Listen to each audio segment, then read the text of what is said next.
Yeah,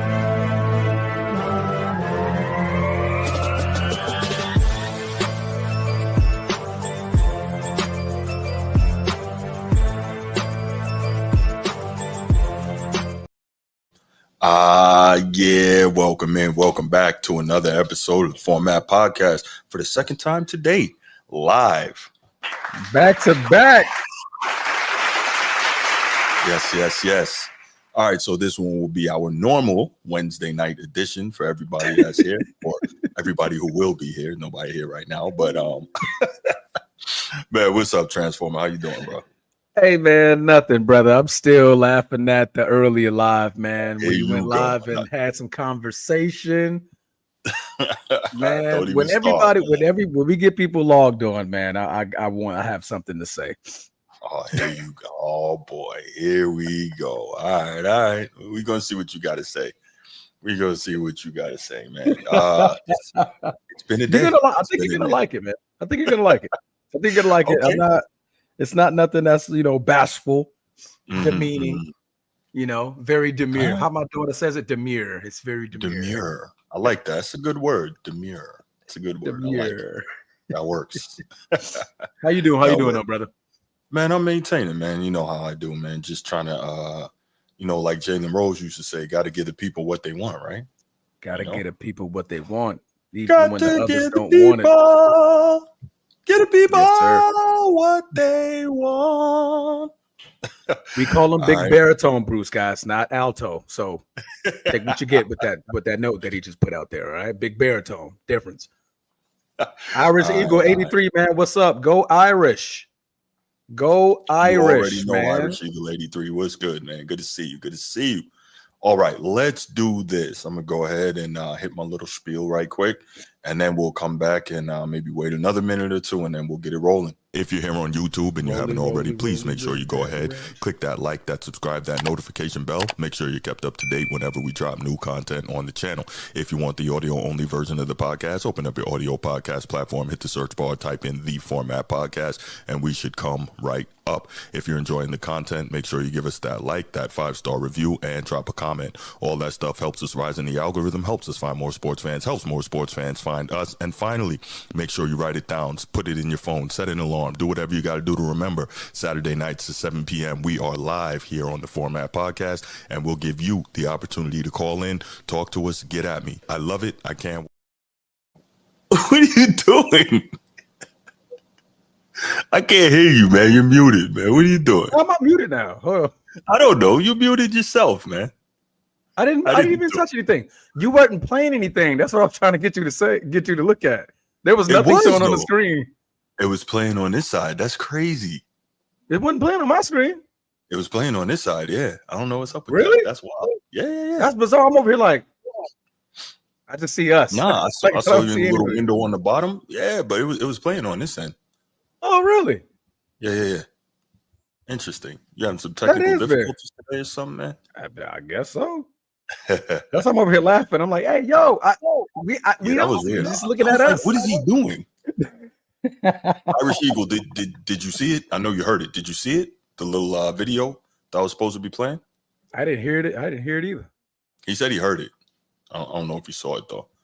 All right. Well, let's go ahead and let's get it rolling, man. Let's get it rolling. We're gonna start y'all with one quick hit. We only got one quick hit, and we are gonna let Transformer run that. Okay, appreciate you, Irish Eagle. Transformer, go ahead and run the quick hit, man. We were just talking about it before we started. Oh, there we go. Okay, well, so big boxing news. One of the boxing's great champions right now, Gervonta Davis, Tank Davis, is going to be looking at retirement in the next year. He just announced it via a video of just a quick interview he was having with the person, and he literally stated, "Hey, look, the fire is just it's going out. Like the flame is going out, and that he wants to be done with boxing in order to, in a sense, further along his life with his kids, right? For lack of better words, he said he wanted to be softer for his two daughters. As you know, he has two daughters now, and he feels like when he's in this boxing mode, he's always angry, just to be prepared for fights, be prepared for the opponent, and everything, the entree that comes with all of that. So he basically is saying that, hey, it's time for me to wrap it up just so I can be there for my kids, man. So that's big boxing news. That's a big big story because as you guys know, he's still undefeated. One of the greatest fighters we have right now actively. Yes. And it's a big move, man. What do you think about that, bro? It surprised me, but at the same time, I guess it doesn't because it's a situation like boxing now with the promoters and all the stuff that's going on.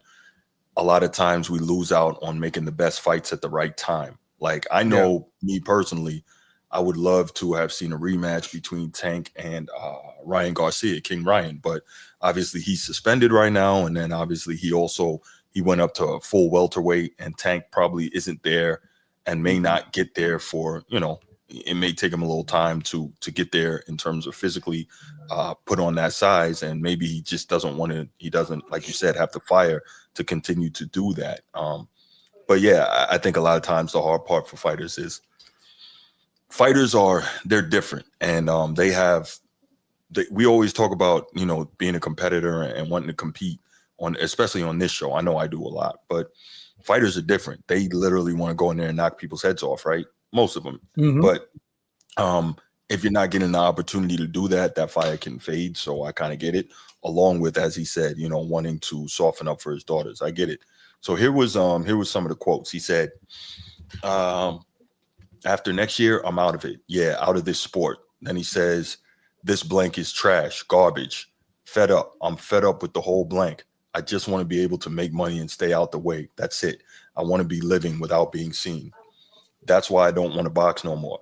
I want to do therapy, right? But I feel as though if I do therapy, it would lose the fire that I have inside of me. I want everything out of me so I don't never have to think about fighting again. I don't think about even getting angry because I have 2 girls, 2 daughters. I want to be much softer, be more humble and things like that. So I like that. He also says, I want to show people that they aren't who they say they are. I like to prove it to people I like to prove it to the people they come with. My first time winning the title, the whole building doubted me. Then he finishes up with, this is a hell of an opportunity and we're going to conquer it. Everyone knows what I'm coming to do. And if you don't, you'll be surprised. I'm going to show you what happens when 2 dogs go in the ring together. And that's him. I'm sorry, that quote was actually from Lamont Roach, who is scheduled to fight Tank for the title next up. Because I'm about to say, Javante never says anything like that about his opponent. No. That was the wrong quote. That was the wrong quote. Okay. That was from his upcoming opposition. So Tank is 30-0 with 28 knockouts right now, one of the highest knockout percentages. I think only Beterbiev has a higher knockout percentage. Beterbiev is 21-0 with 20 KOs. So that he's the only person I think in boxing right now with a higher knockout percentage. But it's tough. But boxing will survive. It's not what it once was in terms of being a fixture in our sporting landscape as Americans, but it'll survive. Coming up here, we got in a couple of weeks, we have Fury Usyk 2, and then Beterbiev Bivol rematch was just made, so that'll be February 22nd. I think both of those are in Saudi Arabia, in Riyadh. Yeah. So thank you. I think Javante isn't until March. Is that when that is? I think it's in March. March or I think it's March. That's way out.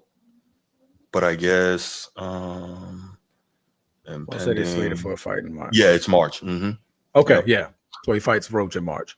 Yeah, so I guess they're gonna do their holiday things, and then after that, really dig into the training for the fight. So I get it. But when he steps away, we'll be losing a really, really good one in the sport. So that's tough.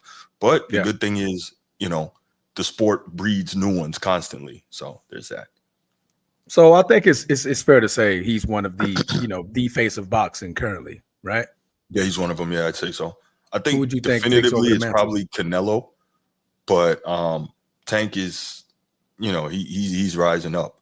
He's rising up, which is crazy being, such a lighter weight class, but he's definitely on because people like action fighters. They like knockout guys, and he's one of those. So, that's how he's endeared himself to fans. That's right. Put 28 dudes down. That's real. Couldn't finish the fight. No. Nope. But no, man, that's what we got for the quick hit. I don't think you have anything else, do you? Nah, man, that was it. It's a literal quick hit. quick hit, got it out the way. All right, before we start the weekly pick'em, Bruce Hope went live earlier today. Yeah, let's hear this. He went live earlier today in discussion of a LeBron topic. And I'm not here to discuss the LeBron topic or his problem with what Stephen A. Smith had to say about LeBron James. But what I am going to say is that I don't want to hear Bruce Hope ever call me a LeBronite, LeBron G, like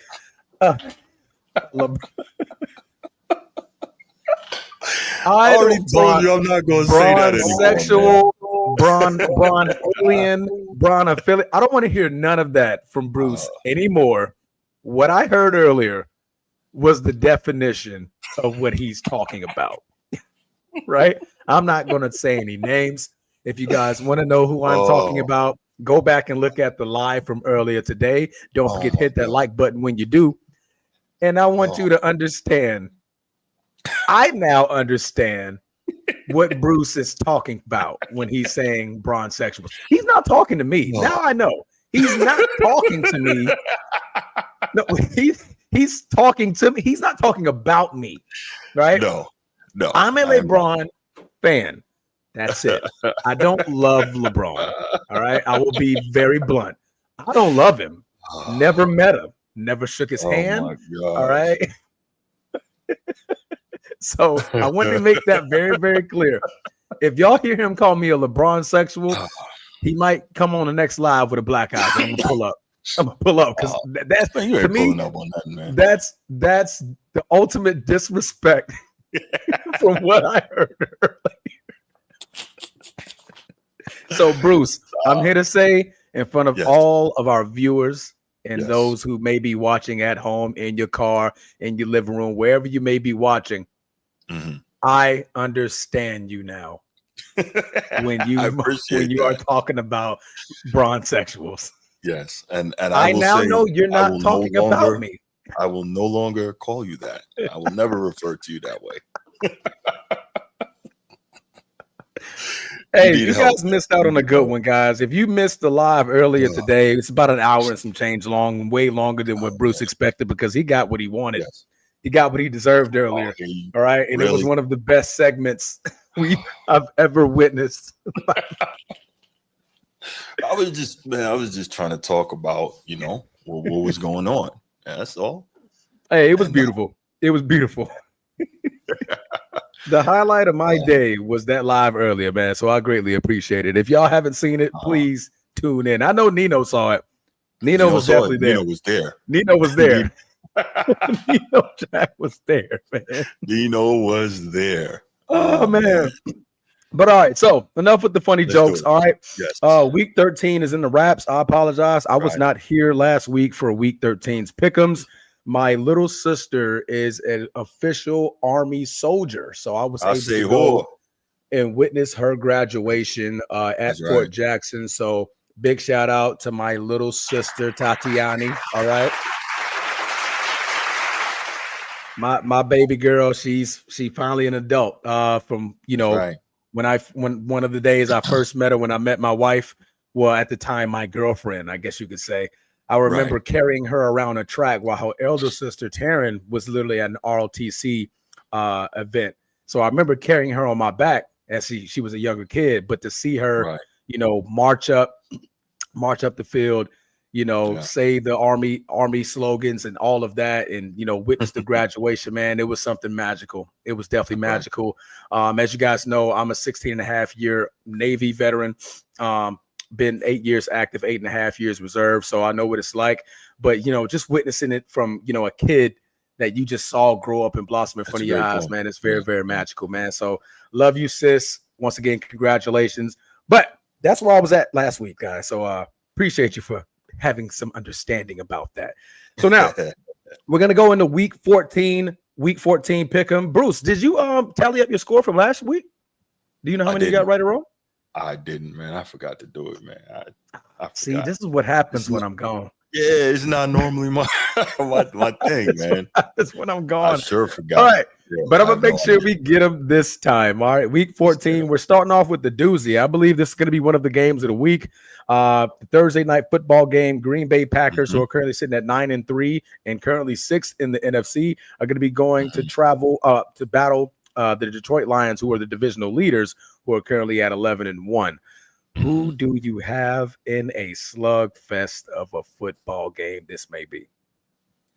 I really want to. I want to pick Detroit, man, but I'm gonna go Green Bay here. I'm gonna go Packers. Wow. How many teams do we see really make it through the season with one loss, right? Just one loss, and Detroit's got injury issues, and they've been winning ugly and all that. But we also know that when Green Bay gets it rolling, as they have lately, they've been running the football well with Josh Jacobs. I think they have a legitimate chance to win because the more you run the ball and the better you run the ball. What's his name? Your quarterback. How did I forget? My quarterback, God. Jordan Yes, Love. your quarterback, Jordan Love. Thank you. Yeah. He's going to have less opportunity to make mistakes, and as we know, as talented as he is, he can also give it to the opposition sometimes, right? So, gunslinger mentality. Not as bad as Jameis, but he's a gunslinger. So, not as bad as Jameis, no. Right, not as bad as Jameis. But the point is, I think that Green Bay is going to get the upset here. And I also think it's kind of weird. Detroit is going to be off schedule again. This is their second week in a row they're playing on Thursday, so it's kind of odd. Yeah. Obviously, they had Thanksgiving week last week, and then we both played last week. That's right. Yeah, that's right. Yeah, that is weird. Huh? Okay. Yeah.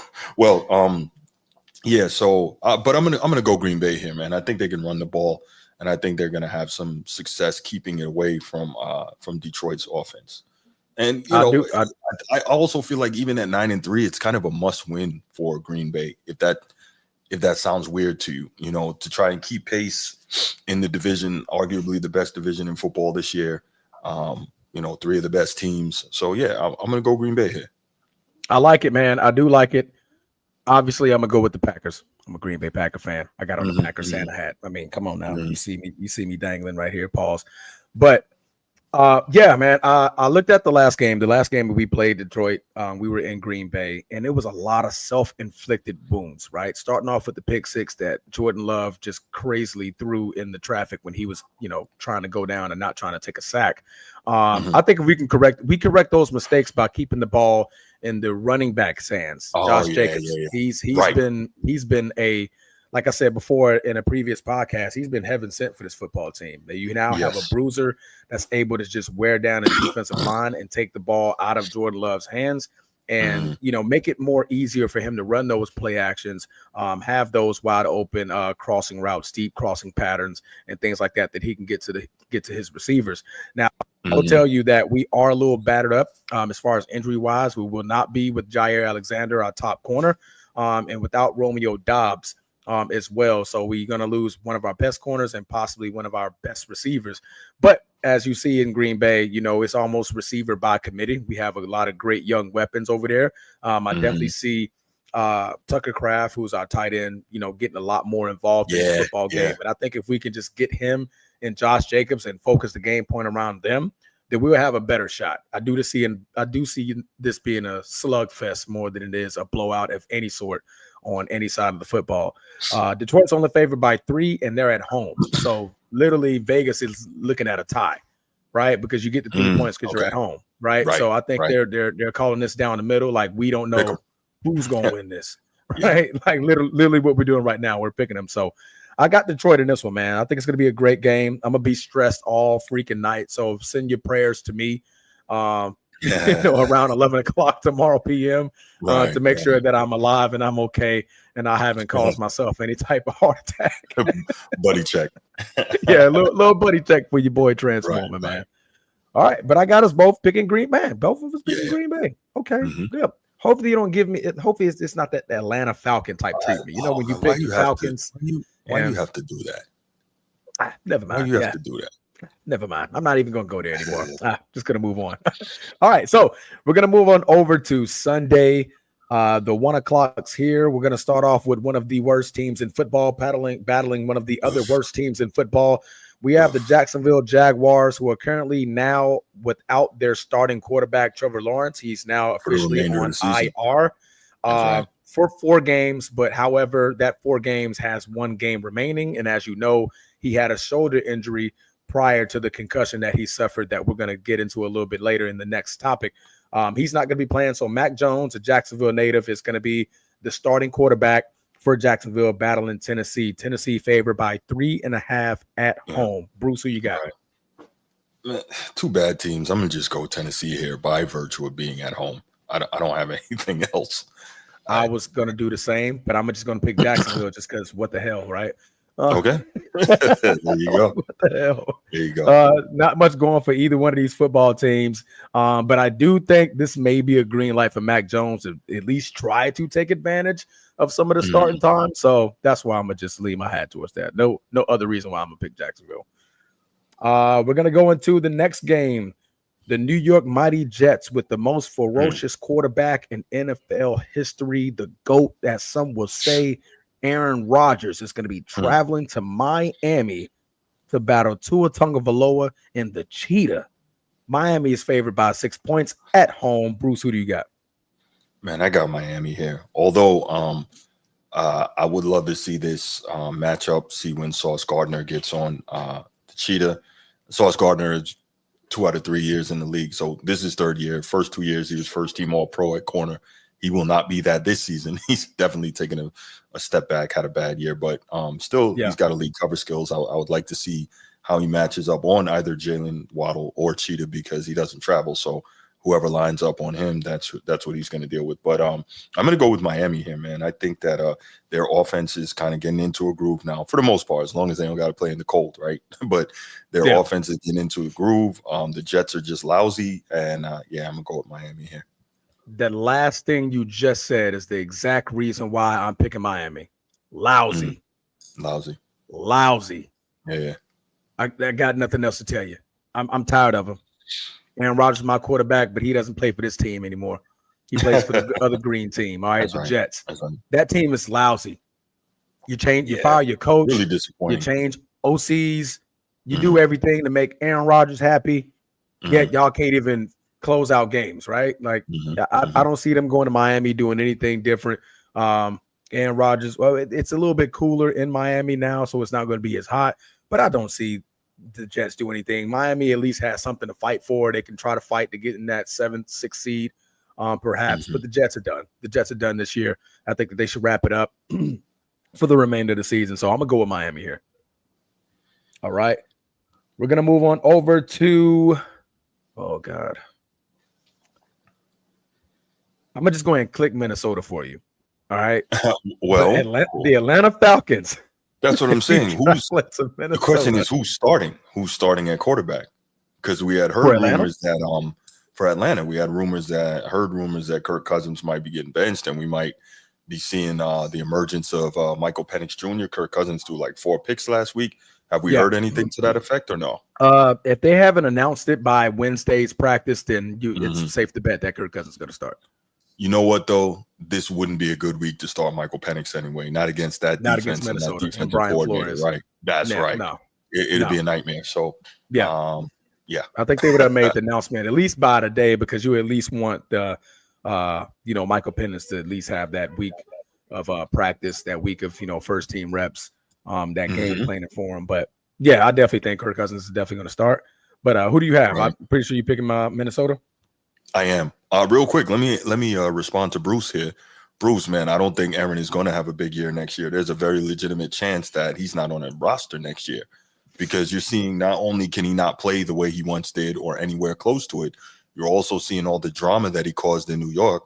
The rumors are it's being reported that New York is not necessarily interested in bringing him back. And after seeing all the nonsense that went on with him with the Jets, who's going to want to pick that up, right? So we're really not sure. So Aaron Rodgers may not even be in the league next year, and he's not even sure that he wants to come back and play next year. So there's a lot of moving parts there. So I hear what you're saying, Bruce, because normally the real good bounce back year after an Achilles or a blown out knee is not the following year. It's the year after the comeback. So I get what you're saying. But the question is, will he be around to be able to get that done? So I'm not saying he won't, but I'm just saying that's the question. Minnesota. Okay. Bruce number 2. To your point, don't be shocked if in the offseason all you hear is, well, I don't know if I'm going to retire. I'm thinking about it. I'm considering it. Yeah. Yada, yada, yada. You want to know how I know? Because he did that to us year after year after year. He'll probably wait until like a month or two before the season starts and like, I'm thinking about coming back. I think I'm going to attack rehab a little bit more and blah, blah, blah. The Jets are going to get tired of hearing it, right? Hopefully he changes, but he may not. But to address, you can't say that Transformer Atlanta is talented. No, I'm talking about Big Bruce right here, right? Ever since he's picked Atlanta, I've been bullish about Atlanta all year. As soon as he picked them 3 weeks ago, they go on a 3-game slid to where they're losing. So I'm not saying I'll actually like Atlanta this year. But this game against Minnesota, you're at Minnesota. I'm gonna stick with Minnesota on this one as well. Right now they're riding on high. Brian Flores is probably looking at lunch, and he's gonna try to eat it with Kirk Cousins starting at quarterback. Kirk Cousins I think has thrown more interceptions than he has touchdowns over the last couple of games, which is not a good ratio to be going against Brian Flores with. So I'm gonna definitely ride out with Minnesota on this one. All right. Traveling over to New Orleans, and the Saints are going to be traveling to New York to battle whoever is going to be left at quarterback. I think it's not Daniel Jones. What's that? You're thinking not about Danny Tommy DeVito. DeVito. I don't even think it's him. Not I think DeVito. Who's the other guy? Drew Lock. There you go. Drew Lock. Thank you. Yes, Drew Lock. Yes, Drew Lock. Okay. And New Orleans is favored by 4.5 on the road in New York. Who do you have? Man, New Orleans. They have a decent defense, and New York is just dumpster juice, man. They're absolutely terrible. When you get done with this pick, hold up before you move on. I want to ask Bruce something here. I see he's got a good comment in there. No, I'll go ahead and just finish off. I got New Orleans. I don't think Drew Lock is going to be able to run over the New Orleans defensive line as he did with the Cowboys. Cowboys have a weaker defensive line as far as protecting the rush, protecting the run, stopping the run, excuse me, is what I'm trying to say. So I'm going to go with New Orleans, man. Go ahead and take it away. Got you. So Bruce says, I think people don't like Aaron because he don't let no one play with him. He dictates the terms. Something I noticed about you, Bruce, correct me if I'm wrong. You seem to like when players have the power, right? You really seem to like that. And I'm not sure why that is. If you had a business, would you want your employees having all the power? That doesn't seem to make sense to me. Like you seem to enjoy seeing, like you said, star players dictate the terms. But the problem is, why should they dictate the terms when they're not held responsible if stuff doesn't work out? That's the problem, right? For instance, Robert Flores gets fired, right? Devontae Adams is now with the Jets, but what's he getting out of it? Absolutely nothing, right? You got a lot of moves that Aaron Rodgers made that the Jets direction allowed him to make. Me with that one. Yeah. You got a lot of moves that the Jets allowed Aaron Rodgers to make that didn't help the organization in any way whatsoever. And Aaron Rodgers is not having to pay any real penance for it. So I'm just trying to figure out why you seem to be such a proponent of players dictating terms. I really don't get that. But go ahead. Looking forward to see what he has to say in response to that. Yeah. He earned his cachet. He earned the right to be the GM. I don't understand that. No. Help me out here. I got a lot to respond to you, Bruce number 2, because he did play for my team for such a long time, all of his career. But I'm gonna save that for another topic because I got a lot to say about that guy. You know what? Maybe we'll bring that Saturday or next week. Say about that. Yeah. As a fan who witnessed him every single season, very closely, the way he's treated these last 4 or 5 years of his career has just been tiresome, dude. It's just been tiresome. As a fan of, even him being on my team, I wasn't a fan. I stopped being a fan of it. It's like it just gets overwhelming. But anyway, we're gonna finish up here.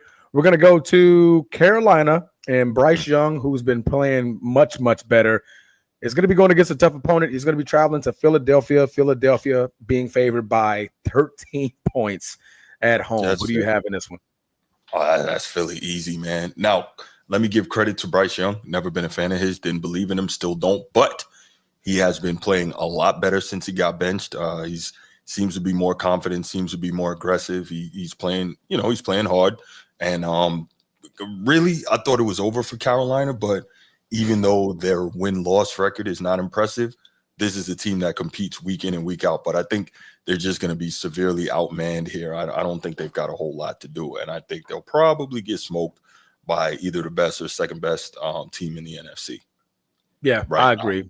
Like pretty much everything you said, man. Bryce Young has been playing better, but Philly's defense is playing at another level right now. They're playing like a top 5 defense in the NFL. And I think, once again, lunch meat. Like Bryce Young, yeah, we're sorry. You've been playing good, but just not today. Not in Philly. They're riding high. I almost said Charles Barkley, Saquon Barkley. Has been running he's probably gunning for Eric Dickerson's title, even though he's going to have the extra game. So there's going to be an asterisk about it. But, they're riding on cloud 9, man. So I got Philly here by a long shot. I agree with Vegas on this one. It's going to be a blowout. Next one, divisional game, tough one. These are for your division to be the way it is. Y'all divisional matchups are very, very tough to gauge. Always. But the Cleveland Browns are going to be traveling to Pittsburgh, while Pittsburgh is favored by 6.5 points. Who do you have in this one? I can't see Cleveland beating Pittsburgh again. So I got Pittsburgh here, as much as I hate to say it. And I think a scary thing could be coming off of what we saw them do offensively last week, albeit against a terrible defense. Yeah. You don't want to give a good team confidence, right? And Russell Wilson appears to kind of look like he's got his swagger back to, he appears to kind of to have that Mr. Unlimited, he's got that thing back. And Pittsburgh is playing really good football. This is a quietly not talked about nearly enough team in the AFC that's really, really good, man. Really, really good. So yeah, man, Edward, chill, bro. I'm giving them their credit. I'm giving them their flowers. But no, I am picking Pittsburgh in this game. Yeah. My money wants to say Cleveland for some strange reason, but like you said, they beat Pittsburgh earlier this year. I'm curious to see if Russell Wilson. I'm not expecting another 400-yard game, but I do expect him to keep up this great play that he's been playing. I think this is probably his resurgence. Like, hey, I'm finally in a comfortable place. A coach that believes in me, a true coach who's, one of the greatest of all time. 18 years, no losing seasons. He doesn't have a losing resume at all for 18 years. Easy. Top 10 coach, arguably top 5. I have him in my top 5. You can make that argument. You could. Yeah. But yeah, I'm gonna go with Pittsburgh here. I just like their weapons better. Curious to see how George Pickens, takes the criticism for, his off the field antics. I mean, not off the field, the out of the play antics and things like that. So I definitely want to see. I definitely think George Pickens is he could be one of those guys, but this may be that game where he goes and shows that. So no doubt. Bruce, man, you can't say the kid Jameis is really good at quarterbacking minus the mistakes. I know exactly what you're trying to say, but it's hard to say minus the mistakes because he makes a lot of them. A lot of them. 3 picks last week. 2 of them were pick sixes. Like, that's tough. That's tough. You want to talk about gunslinger, man. He thinks he can throw a watermelon through a keyhole, man. That dude. And he's got the arm true talent, modern day and Brett Favre. Yeah, man. He will toss you a few. He will toss you a few. He's really good. And also, you can't say, remember, Jameis has championship pedigree, man. That's college. A lot of dudes have championship pedigree in college. And I'm not saying he wasn't awesome in college, because he was. And I'm not saying he hasn't had times that he was very good in the NFL. He has. But you can't say really good at quarterbacking minus the mistakes. And then you can't say championship pedigree. Like, college championship pedigree is a totally different ball game. So, that's, Greg McElroy has championship pedigree, right? He's not even in the league anymore. So there's a lot of dudes that got championship pedigree. He's on the college network, ain't he? Don't he do some commentary? Yeah. He does. He's not even in the league. Yeah. Right. So I know he's been out of the league. Yeah, he couldn't. I think he last played for Arizona. I want to say is that last place he was at. Yeah. No, I think that was. That was Colt McCoy. You think about Colt McCoy. Oh, that was Colt McCoy. Yeah, that's right. Him too, right? Right. It's a lot of dudes that got that pedigree. Been gone. So been out of there. Yeah. But yeah, Jameis Winston has his own 30 for 30. He does. 30 touchdowns, 30 interceptions. So he makes a lot of mistakes, man. But no, man, Jameis Winston as a person, I love the guy. Like, he's so lovable now, man. Oh yeah, And I he's mean that entertaining, man. with the utmost respect. He's Yeah, entertaining. yeah, yeah. He puts, God over everything, Christ, his heavenly father, whoever he believes in. But he puts that first, like he truly puts that first. And he's changed a lot since he stole them crab legs in Florida State. But we're gonna move on from that. He didn't steal the crab legs, man. That's so ridiculous. Hey, he's my guy, man. I can make a joke about him. Oh yeah, but no, I hate when people he stole the crab legs. Like, no, everybody know good and damn well he was getting free crab legs the whole time. Yeah. And then all of a sudden something changed, and then they tried to throw him under the bus with it. That's all that is. Come on. I thought that was like one of the most hilarious, accusations of things to talk about, like crab legs, bro. Yeah. That's what we're talking about now. Man, it's a freaking first round pick in NFL. Y'all talking about crab legs, right? That's funny. But anyway, on to bigger and better news. We're going to continue this train rolling. Yes. Las Vegas Raiders are going to be traveling to Tampa Bay against Baker touchdown maker. Yeah. Tampa Bay favorite 6.5 points at home. Who do you have? I definitely got Tampa Bay. Got Tampa Bay. The Raiders can be competitive at times, but they can't deal with Yeah, I think what we saw from Aiden O'Connell last week was just one of those highlight games. Yeah, and that ultimate failure is probably what's going to kill the man. That was tough though, because he really gunned it out with he did really gunned it out with Patrick Mahomes. So like toe to toe with the champ. That was probably his best game ever, right? And I would definitely agree. Toe to toe, throw for throw. But you're gonna get Todd Bowles and what he does with that defense. I mean, I don't expect that happening. Not no back-to-back weeks. Now that they saw what you doing, what he saw what you did against Kansas City, Todd Bowles not gonna have none of that. Not at all.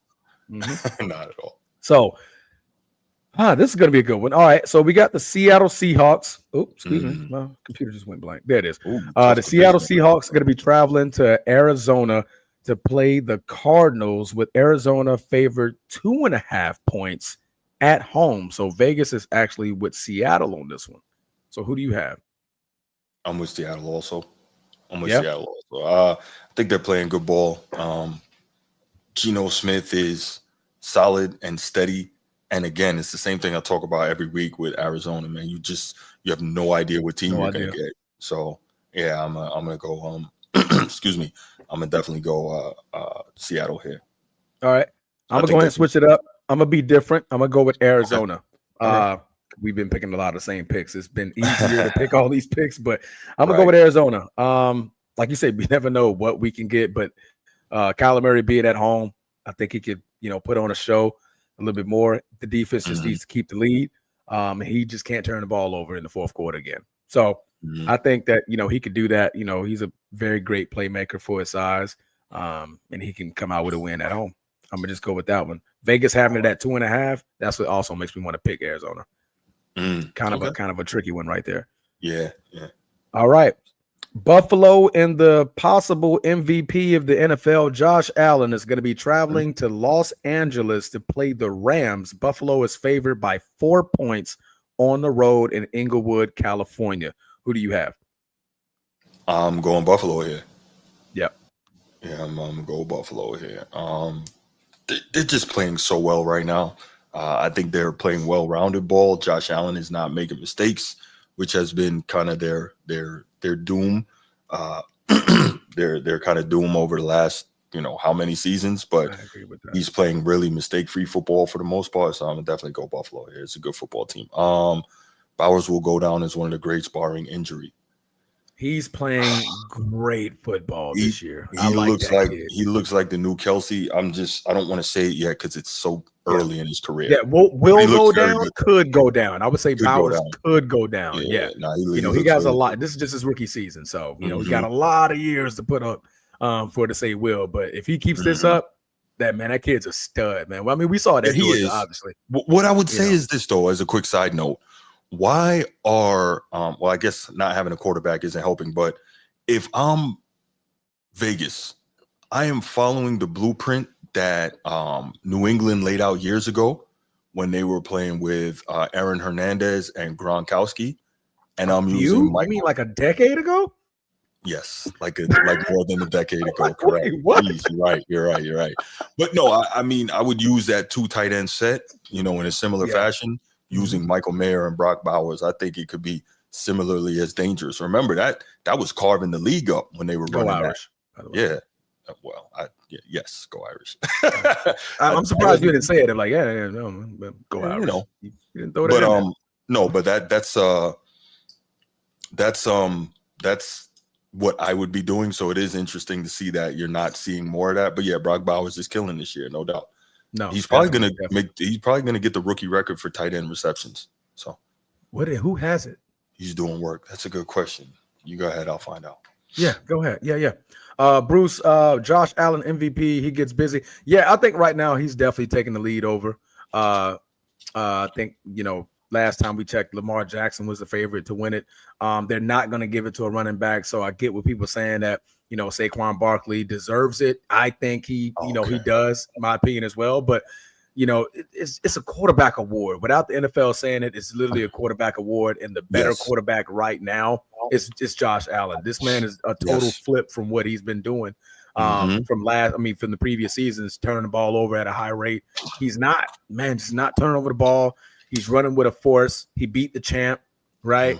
In an MVP fashion, like something I would love to see from Lamar Jackson do. Have that moment to where, no matter what it was, if the ball was in my hands, I couldn't get a read on a receiver. I ran the football and I ran me a dude over to get the first down. Right? No doubt. Lamar run nobody over, but he'll probably juke them out of their shoes or something like that. But Facts. He's definitely playing at MVP. I got Buffalo as well. I know we were on the Buffalo versus the Rams pick, man. Josh Allen's just playing out of his mind. That team is just doing a lot right now. So yeah, I got Buffalo. I think this may be a shootout. I think I consider it being a shootout. I don't count Matt Stafford out of a lot of games. I think they could definitely put up a lot of points, but I think Buffalo could definitely match him with that. So I'm gonna go with Buffalo here. Yeah. So real quick, Mike Ditka has the rookie record for receiving yardage by a tight end. Wow. Crazy, right? Going back that far. Yeah. 1,076 receiving yards in 14 games. Remember, it was 14 games back then. Correct. And the record for most receptions by a rookie tight end is 86 by Sam Laporta last season. Wow. Okay. How many does Bruce have? This show it. Brock Bowers? Brock. Yeah. Let's see. I'll tell you in a minute. While we do that, Edward's got a question. You wanna take a look at that? Yes, sir. So, question, fellas. What if I'm speaking hypothetically? So, if Josh Allen falls down these next few games, will they be able to give it to Saquon Barkley? Because we seen that happen when AP won the MVP. To fall down the next two games, what you mean, like high turn or like lose him, or like he turns the ball over a little bit more, like 180 yards on the game? Give me a little bit more context about it, because you can look good in a loss. Joe Burrow looks great in losses, right? That's true. So that's a great. So it depends on how he loses. If he falls down, as in like stat wise, like he's turning the ball over a whole lot, not getting any yardage, just looking mad awful, then they kind of can sway it in Saquon's favor, but they may just lateral it back to Lamar Jackson if Lamar Jackson is hot that week. Like I said, it's a quarterback-driven award, man. It's tough. It's tough for – he would literally have to break Eric Dickerson's record. I think that will put him in that category. If Josh Allen was to fall off, Saquon would still have to be going and running for 130 a game and going to get that record. So if he does that, then he could win it. But if he doesn't touch that record, nah, I don't think so. Yeah. By the way, Brock Bowers has 84 receptions currently. 84 catches and 884 receiving yards. With 3 games to go. Because we're in. They played 12 games already. 5 games ago. Week 14. So 17, 14, 15, 16, 17. 4 games ago. 4 games he's going to break. If he doesn't get hurt, he's breaking all those rookie tight end records. He's blowing him out the water. That kid's good, man. If they had a quarterback, boy. Him and Devontae Adams, man, that would have been nice for any new quarterback coming in. All right. So moving on, we got a couple of games left here. The Bears are going to be traveling to San Fran to play Whatever's left of the San Francisco 49ers. As you guys Exactly. know, they've lost two of their running backs. Christian Mhm. McCaffrey is on IR, possibly done for the Yep. season. Yep. And Jordan Mason is also going to be on IR. So their second round pick, Garado, and if I'm pronouncing this name wrong, please correct me. But Oh Garado is yeah, going to be yeah, their yeah. starting running back in the backfield. Still a good running back. As you guys Yup. know, San Fran can put me in the backfield and make me look good in that scheme that Kyle Shanahan likes to run. But Facts. Chicago is not favored. San Fran is favored by 4 on the road against San Francisco. Who do you have in this game? Believe it or not, I have the Bears. They've been Nice. playing better since the removal of Shane Waldron, the OC. Yeah. And then, of course, we know they fired Eberflus. And generally, when a coach gets fired, you see kind of the team kind of go on a quick little run with the interim head coach. And that's Thomas Jones right now, who seems to have a good rapport with Caleb Williams. So I'm going to go with the Bears here to the point, man. There's not much left of San Francisco right now. So I'm going to go with the Bears. The Bears. I'm going to go with San Fran. I'm gonna just stick with San Fran. Why? Because I've seen Chicago find ways to lose games this year, man. So until I stop seeing that, I will then consider Chicago. But on the road, San Fran. Even though Caleb Williams did play in USC, I'm gonna go with San Fran right here. I'm gonna go with San Fran. Okay. Yeah. No other particular reason. I think. No, Trent Richardson. Jesus. Trent Williams. Williams is dealing with a family emergency. As you guys don't know, I'm not going to speak about it here on the show, but just do a little bit more research on why Trent Williams is out of the last couple of games. It's not due to his health. Well, it is due to his health. His health is mental health at this moment. So prayers out to Trent Williams and his family for what he has going on. But they are down a bunch of weapons, but I think that Kyle Shanahan is going to draw up some type of scheme to be run heavy still. We might catch Debo in the backfield a little bit more since he hasn't been doing anything as far as a receiver in the last 7 weeks. But I see San Fran pulling this one out, so I'm going to stick with San Fran. The Los Angeles Chargers are going to be traveling to battle the champions in Kansas City. Man. Kansas City favored by 3.5 points. Who do you have in that one, brother? I got the Chargers, man. If I'm not mistaken, they played them tight last time. Double check that score, but I got the Chargers. They're playing. Say again. I thought they won soundly last time, didn't they? Could be wrong. Let me. I'll tell you in a second. Chiefs. They lost 17-10 last time. Okay, so it was a close. So they played them tight. We know that they have one of the best defenses in the league, and Harbaugh and Jesse Minter, I'm sure they're gonna have something. And Greg Roman, I'm sure they're gonna have something cooked up. So Andy Reid, and this is a really good coaching matchup, right? From both sides with Andy Reid and Jim Harbaugh, and then Jesse Minter and Steve Spagnuolo. This is a very good coaching matchup. But I feel like this will be the signature win of Harbaugh's first season. Yeah, and I'm gonna go Chargers here, man. I think they get in and they move to 9-4. Okay, I like it. I'm gonna go with Kansas City. The one reason why I'm hesitant on that is that left tackle in Kansas City is getting cooked every night. But this is a primetime game. Justin Herbert doesn't do good in primetime games, in my opinion. I feel like he doesn't play as well when the lights are that bright. We've seen it in playoff games. We've seen it in plenty more previous primetime games. And we're talking about Patrick Mahomes in a primetime game. So I'm going to lean towards the champ, and I'm leaning towards the previous multiple-time MVP and Patrick Mahomes that, find a way to get it done again. If they can address that left tackle issue, then they're not going to have many problems at all. They got Pacheco back, so they're going to be able to run the football a little bit more, even though which one is he? The coach? I always get him backwards. It's Jim Harbaugh. Jim, okay, because I was about to say John. So, I was like, no, you just tell me who it is. But Jim, they do have a great run defense. As you know, he loves to run the football as well. But I think Kansas City has enough to get this one done. So I'm gonna go with Kansas City on this one. All right, Bruce. Why do the Ravens need Kansas City to win this game? Put me on that. To keep the Chargers down because they're battling for that 6 and 7 spot. Because right now the Ravens are currently 6 in the conference. Yeah, all right, I got you. So that's why you need them to lose. Yeah. Well, he would want them to lose. Yeah.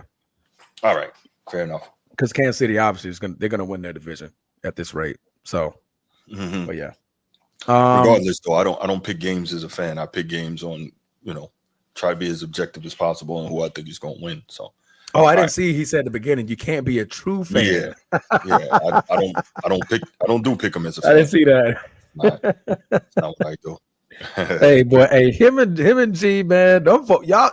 There's a difference between like Baltimore Ravens fans. Yeah. You as a Ravens fan, I'm starting to pay very, very close attention to that. Boy, I think they probably can't go outside if they say the wrong thing. You know what I'm saying? Baltimore's wild. What are you talking about, stupid? Dummy? For real. Like the way you choosing, Jimmy, you choosing the wrong team, and you choosing the wrong team. I didn't choose him, man. What's going on with you, stupid? Hey, I love y'all, man. I'm not poking fun, man. I just find it funny, man. I love you guys. But anyway, for the last game, Monday night, Cincinnati and Joe Burrow in the could be MVP if his record was reversed. I'm going to be traveling to Dallas to play Cooper Rush in a primetime Monday night game, man. Who you got? A couple of weeks ago, I would have said Cincinnati easy, man, but their defense is so bad. If there's a defense bad enough to let Dallas mess around and win, it's Cincinnati. But maybe if this was Dak Prescott playing, this could be a real shootout versus Joe Burrow and them. But I'm going to go Cincinnati here. I'm relatively confident that I feel bad, man. Joe Burrow is wasting. Yeah, not Joe Burrow. Cincinnati is wasting an elite season from Joe Burrow. It's crazy. Yeah. No, I agree. I see it being another high-scoring game, but I don't think Cooper Rush is going to have enough to keep up with Joe Burrow, like you said. Because both defenses are very. I'm not going to say Dallas is as bad as Cincinnati. Cincinnati's pretty horrible. But Joe Burrow, I think he can do more against that Dallas defense than Cooper Rush can against Cincinnati. So I'm gonna go ahead and go with Cincinnati on this one as well. And that will wrap up the Week 14 pick'em. Denver, Indianapolis, New England, Washington, Baltimore Ravens, and the Houston Texans are all on buys this week. So if you're fans of either team, you can relax all week long. Well, actually, as a Raven fans, you can't relax because y'all need the Chargers to lose, apparently. So y'all can't relax. So best of luck to you guys, and hopefully, it comes out perfect. All right, don't be choosing the wrong team. All right. Hey, all love, Baltimore. All love, B-More. All love. All right, bro, you got it, man. That's it for Week 14. All right, let's do it. All right, look, and we have engagement. Oh snap! We have the mayor of Baltimore. The mayor of Baltimore is here. Where he at, dummy? Yeah, right. We can't see anything. What's going on? Dummy. You big dummy. You big dummy. And then he left. Oh man, y'all some fools, man. I gotta tell you. Oh boy, man. If you can't laugh at yourself, man, you're not living. Right. That's right. Y'all bring the light and the laughter. I love it. Beautiful. Is he able to come in? Oh, there he is. But I think his camera's messing up though. Yeah, I don't know what's going on here. Jerry, you there? Can you hear us? Yo. Hey, brother, what's going on with your camera? Blacked out, man. I don't know. Hold on. Let me figure this thing out. I had to come back. I don't know what's going on. Maybe I was stewing too long. How about that? Be right back. I'm gonna log out loud. No doubt. Bet. Oh, Dirt man. Buddy. Oh, yeah. Bruce served with G2? Nah. He says Dirt Buddy. Buddy. From the hood. My bad. From the same city. My bad. Yeah, same city. Back. Dirt Buddy. I'm thinking about Army Dirt. My bad. I don't even know how to take that. What? I mean, because boots on ground. I'm not being funny or joking at Army people. Yeah. What up, Army G? soldiers. There he is. There he is. What it do, stupid? What's up, bro? Hey, dummy, what's going on, man? The mayor of B-More is in the house. I appreciate my brother. Y'all did a really good job on week 14. Pick him. I ain't like the shots that was being thrown, and you didn't defend, Bruce. I'm disappointed on you. You just Which shots? the high road. He took the high road. I didn't see any shots being thrown, man. Sir. YN was beating on your Kevlar all day long. He was tapping on your Kevlar, and you was like, "Oh, I'm just being a subjective fan." Trying to be objective, man. I don't. Yeah, I can't. Look at this guy, yo. Look across the room, bro. Look across the room. I see him, man. But what? yeah. I get it, though. I get it, boss. I get it. Yo, understand. You trying to hold a persona or a facade for the rest of everyone else, right? We know you're a diehard fan. Listen, definitely. Hey, Salam, brother. How you doing, SMT? What's going on? I think this is your first time here. I haven't seen you before. Make sure you hit that like and subscribe, man. Good to have you in here, my brother. Appreciate you. Hey, Transform. This is the same dude that made this big ass Ravens poster, right? Like, I don't know where he got this from, but he went and got this poster and he sent it to you. I'm like, yo, that's a dope ass poster. Let me go ahead and put it on my Facebook joint. So don't get it twisted, yo. Like when we lose, he in the house like punching walls. Yeah, he in there doing the same thing. But when it's ice camera action, it's a little different. It's a little different kind of. He's like, you know what, I'm gonna stay professional. He gonna meditate before we lose. You know what I'm saying? Yo, you talk about the one I had when Steve? I took the picture with it when I was in Korea, and it was that in 2013. You talk about that one? No, that's a whole nother different one. But you get what I'm saying. You see what I'm talking about? That's a whole nother animal right there, yo. That's a whole nother animal. You can pay some Korean, no disrespect, but you didn't pay somebody. Yeah. The drawer, that hand drawer, because you can tell it was hand drawer. I was like, that one. Yeah, that was tough, bro. I still got it. I still got it, yo. Yeah, I still have that one. Yeah, that's what's up. Dope. That's real fandom. Good to see you too, Sneed, bro. You changed the name. You got an SMT Media Network. Tell us about it, bro. What's going on? Yeah, what's that? We thought you were somebody to do. Right. I was like, okay, click the button. SMT Media. Oh, that's neat. Yeah, that's neat. I didn't know that was him. He rebranded. Hey, my man got his own brand. That's what I'm talking about. Got another persona. That's crazy. Kudos, big love, support to you, brother. Let us know what you're doing, man. Put it in the chat, bro. Let us know how we can support it, bro. Facts. Media. Let me go ahead and do that Google search. Yeah, do that. Yeah, check that out. See what that's about. Man, so I can support them, bro. Yeah. Yeah, let's see what's good there. I have a couple of YouTube channels. Wait, got you. He decided he was now going to tell us this? There. Man, been operating under Sneed for I guess he ashamed of us, man. He ain't trying to have us subscribing to his channel or something. Or he finally allowed us to become one of the cool kids. Right? He's like, oh, now y'all can see my real channel. We family now. We're cool kids, man. Yeah, we family now. We family now. Man. Sneed Mobile Tech. Okay, guys, that was his last name. Hey, Transform, how you been, bro? I ain't seen you in a long time, man. Oh, man, good. Enjoying the fuswa of life, you know. Yeah.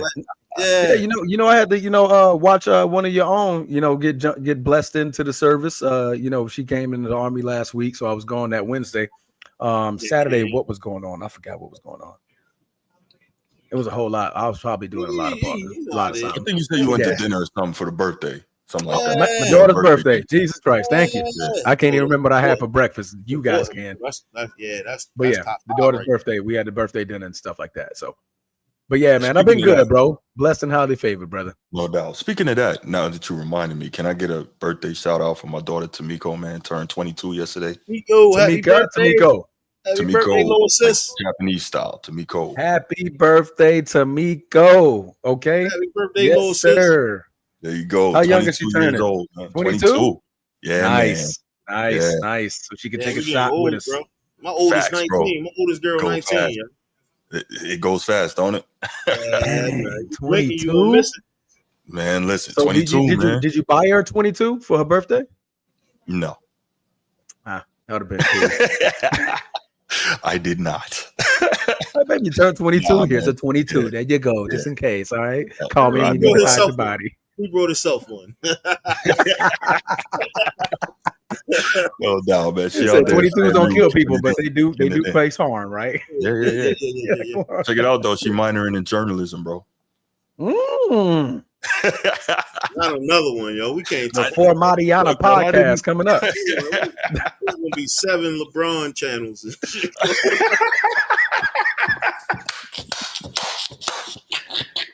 Oh man, passing the torch, bro. channels, He passing the torch, yo. He He's like, baby, you got it.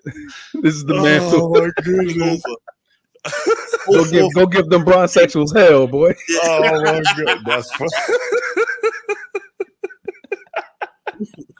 Yo, wow, that's funny.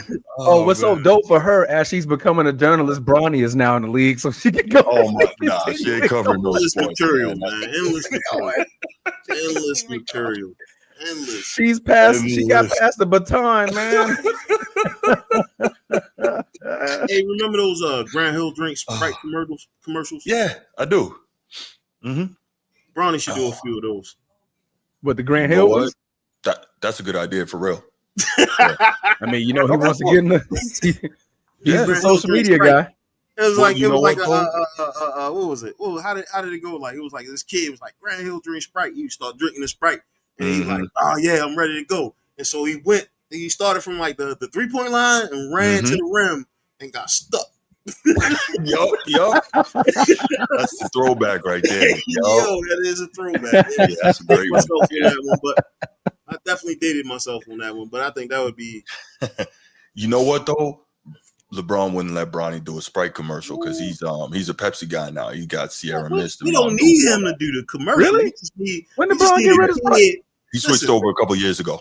I didn't even notice. Okay. We don't need Bronny to do the commercial. We just need a kid with the Bronny jersey on. Right? Okay, you know damn well Bron ain't doing that, letting that happen. Like we're about to sue the hell out of a company real quick. Like, how you got my son jersey? Hey, he bought the jersey. Do what he want to do. Nah, they ain't gonna do it like that. You muted yourself, G. You're right.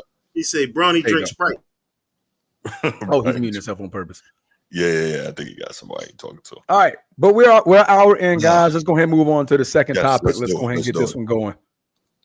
So y'all gentlemen go ahead and run this. I'm gonna just sit back and chill. Nah, you're not gonna do that. I'm just saying, I'll pop. I'm not going nowhere. I can't even pronounce.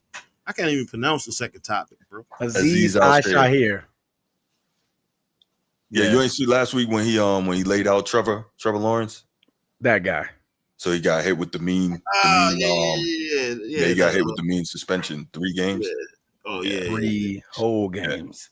Go ahead, Transformer. All right, so as we know, big things going on in NFL. Big things going on in the NFL. Yes. Trevor Lawrence, as I stated earlier, he's out for the season, probably. He's just now been submitted to IR for having a concussion due to a late hit, as it's considered a sliding forearm diving Goldberg spear from Aziz Al-Shahir. You had to call it a Goldberg spear, though. No. Like in his defense, that was like bang boom. I know that the league. Yes. Anytime you got somebody with like start blowing up gang signs and shit, right. they get hit. They gonna tax you, right? Like you gonna get taxed. Yeah. But And really, when it's a quarterback. Yeah, especially when it's the apple pie of the league, right? Like you gonna get that. Like it's I get it, man. Like, but yeah, was it dirty though? I think it was. It's hard to put yourself in the position of the player, right? Look, I think it was close. I don't think it was as egregious as they're making it out to be. Yeah, you on kill mode the whole time, right? Like and this dude just so happened to slide, right? Like. I think the forearm is what made it excessive, right? The forearm, and it hit him in the helmet. Granted, the intent only applies to the person who's actually committing the act, right? We can't, I can't be the one to dignify intent on what he was intending to do, but I do think he was trying to send a message. That's what he does. I mean, they call him dirty, but I call him old school football, right? Yeah, I'm going to send a message to the other football team. We've seen him, hit players as out of bounds, late hit out of bounds and stuff like that. But like this new era of football fans, they don't know that, right? They're so used to everything being catered to the offense. The offense is such a pacified league now in the NFL. It truly is. They change all the rules to benefit who? The offense. Why? So they can score more points, more volume, more receiving yards, more rushing yards, and stuff like that. So as a quarterback, guess what? Who's the $250 million baby? Trevor Lawrence, right? Forearm is the problem. How about the next time he does a Sparta kick? Oh, we call that the Antonio Brown. The Antonio Brown? Or the Lamar Jackson. Oh man. Lamar Jackson Sparta kicked somebody before? Oh my You goodness. watched the last game, bro? Did you see the last game? He kicked somebody? I didn't see that. In the face mask, bro. Like, oh. You ain't see it? No, I ain't see it. His foot got up that high. He kicked somebody in the Yeah, face. they took it off the internet. You ain't gonna be able to say it. They took it off the internet. Sorry. Oh, it's on Twitter. Bet. Yeah. It's on Twitter somewhere. Twitter always got it. He definitely drop kicked the shit out of somebody. Like, it definitely Damn, happened. right. Bro. Yeah. Man, I gotta look that up, man. You ain't watch the game, bro. You watching highlights. Bruce, you ain't watch the game. I watch Red Zone. I watch Red Zone because I don't have a package. Yeah, we don't always get those down here. Yeah, to drop kick somebody, get the first down. Yeah. Dang. I did not see that, bro. Yeah, I gotta double check that. Yeah, that was it reminds me of the Antonio Brown. Yeah, Antonio Brown planted his whole foot in the man's chest. Like, bro. Yeah. On the kick return. I'm gonna send it to you guys because it might be, they probably don't want my boy to get fined. So no, it's on Twitter. Twitter don't hide nothing. You prepare for that fine, listen, Lamar. y'all gotta take over, bro, because this will turn into a Ravens topic. It's real quick. You already know. Y'all both already know. Listen, that's my warning shot. That's my warning shot right there. Hey, as he said, I'm gonna go ahead and keep it pushing. Right. It is. Aziz Al-Shahir got a 3-game suspension for what was deemed unnecessary roughness, illegal use of the hand to the face and the helmet of a quarterback, and physically knocked him out of a football game. So, of course, there's been a lot of media backlash towards Aziz Al-Shahir. But if you listen to a couple of veterans, old school mindseted individuals in the media and players, they kind of see it 2 different ways, right? So I believe we have a clip here, Bruce, that we're going to be showing here. So first, you want me to first read the statement from the NFL or part of it? Yeah. Let's do that. So the NFL in the John Runyon, NFL Vice President of Football Operations, said in the following statement, quote, "Your lack of sportsmanship and respect for the game of football and all those who play, coach, and enjoy watching it is troubling and does not reflect the core values of the NFL.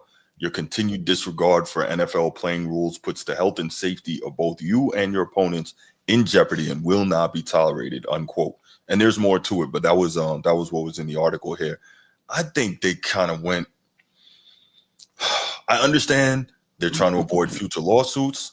I understand that they're trying to make the game safer so that, suburban mothers will continue to allow their sons to play, because obviously they got to think about the next generation and the money. You muted out, G. G stupid. Urban mothers is wild. Wild. That's real talk though. Because like he didn't even have to turn his mic on for that. When all the concussion stuff came out and CTE and all that, they saw a major drop in the suburbs in kids registering to play football. And who's generally in charge of that, right? The mothers will even if the father say, "Hey, I want Johnny to play football," mom say no, then chances are Johnny not going to play. You know what I'm saying? So they have to. The NFL is smart. They have to appeal to that and appease them, right? So, Sneed, real quick, Sneed says, and he's right, what happens when a forearm is delivered to a wide receiver, a wide running back, a tight end, a lineman? Nothing. Yeah, for the most part, nothing. Like, that's the whole. Everything is about also, Sneed, and you know this, with the amount of money that these quarterbacks are making. You're in a position where you have to protect that investment. Yeah, absolutely. Protect the investment. Right. That's literally it. Yeah, it's a lot of dough at stake there. What is it? $250 million on the contract for Trevor Lawrence? $250 million versus possibly $4 million to your running back. Right. Which one would you rather lose? But let's be real here. he kind of did the Jaguars a favor, bro. Wow. Now you get to sit your quarterback for a year, and you get to get a line that'll protect him. Like this kid hasn't been protected. He's been running for his life since they drafted him. They paid him all this money, but he's like, oh, you know what? We sorry for putting your life on the line every Sunday, Thursday, and Monday. I don't know if they had a Monday game yet, but well, my bad. Go ahead. It's real. That was a boom, bam play like anybody else. I thought so. Let's not blow it out proportion and say, all right, this kid has been having the best offensive line that you can have to be successful. But he has. That's why I think he sucked. Like until he started investing in these owners and these GMs started to really put like an investment on the line. Like your offensive line is one of the most important positions next to that quarterback that you can have. Right? You can throw the ball to me. Right, like I might catch it 10 out of 12 times, but as long as your quarterback position, that'll buy you more time to get position, or those key position receiver and or folks. Right, that. Yeah, no doubt, and I feel you on that, G. It is frustrating to see the over protection of the quarterback. Oh man, I was supposed to get Tom Brady speaking on this because surprisingly he actually I heard what he said. Spoke fairly right. So he spoke very fairly and objectively on it. But let's listen to former 14-year NFL defensive lineman Mike Golick Sr. on the Dan Patrick Show talking about this very situation, and then we'll come back and discuss it some more. Golick, co-host of Go Joe and Golick on DraftKings Network, former NFL defensive lineman, joining us on the program. Good to see you, Mike. Let's go with the quarterback sliding situation with Trevor Lawrence. And should the NFL look at this in the offseason with any modifications? Well, I mean, really the issue has been the quarterbacks on the sideline. You have Pat Mahomes making that move like he's going to step out of bounds and going inbounds. Caleb Williams on Thanksgiving doing that and almost got sawed in half by Jack Campbell. And Caleb Williams said he had a problem with that hit. Well, you know what? I got a problem with you trying to fake going out of bounds and staying inbounds. You deserve to get smoked if you get smoked. So those are situations where, listen, defenders are playing at a disadvantage without question about hitting an offensive player, whether they get a penalty or even if there's no penalty, they get a letter during the week that they get fined $46,000 as well. As far as the sliding, Dan, that's such a tough bang play because the quarterback is going to try and get the first down. So they have to start their slide after the line because when they slide feet first, it goes where the butt is when they start to slide. So they have to wait an extra beat to slide while the defender gets kind of handcuffed on when they can hit him. So yes, I do think they're going to have to do something, but they're not, Dan, because they're not going to do anything that favors the defense. They're going to do everything and I'm not saying this as a bitter former defensive lineman. I'm saying it because that's been the trend.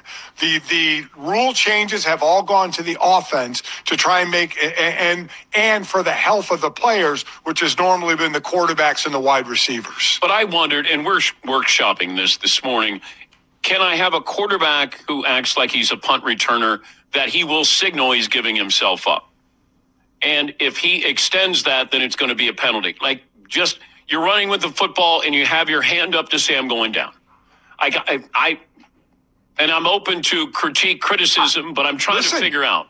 I get what you're saying. I get you're trying to have a signal that says I'm going down, but the problem's going to be again when they're trying to get the first down. They want to reach the sticks, and the defender wants to stop them from reaching the sticks.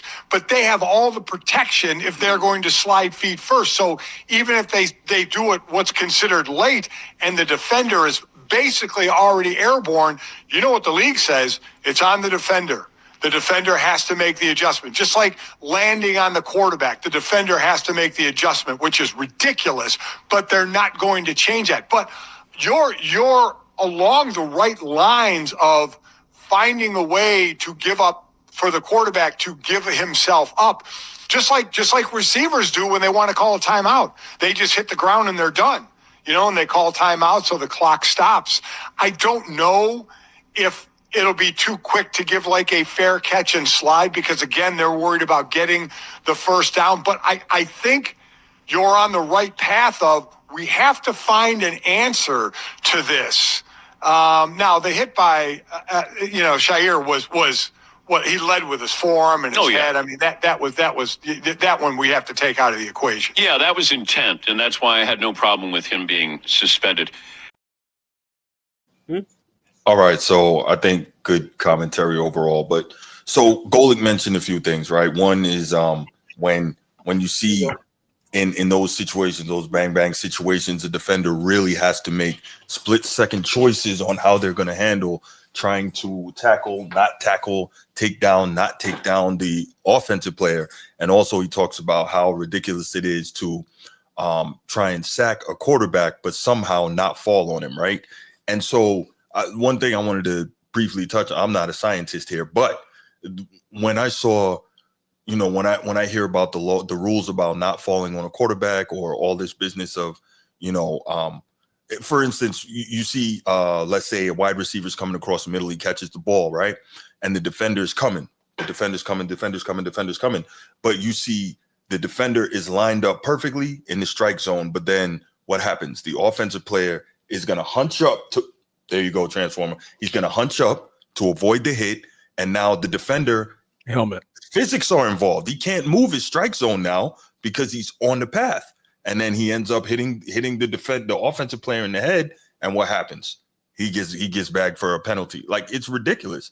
And so this reminds me, realistically, the first thing I thought about with all these rules changes and all that was Sir Isaac Newton. We all learned about him in school, and his first law of motion, right?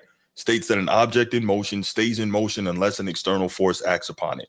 So if I'm there and I'm lined up and I'm coming at you to hit you, unless something knocks me out of the way, I can't get off of that path. So if you shrink up and now I hit you in the head, what was I supposed to do?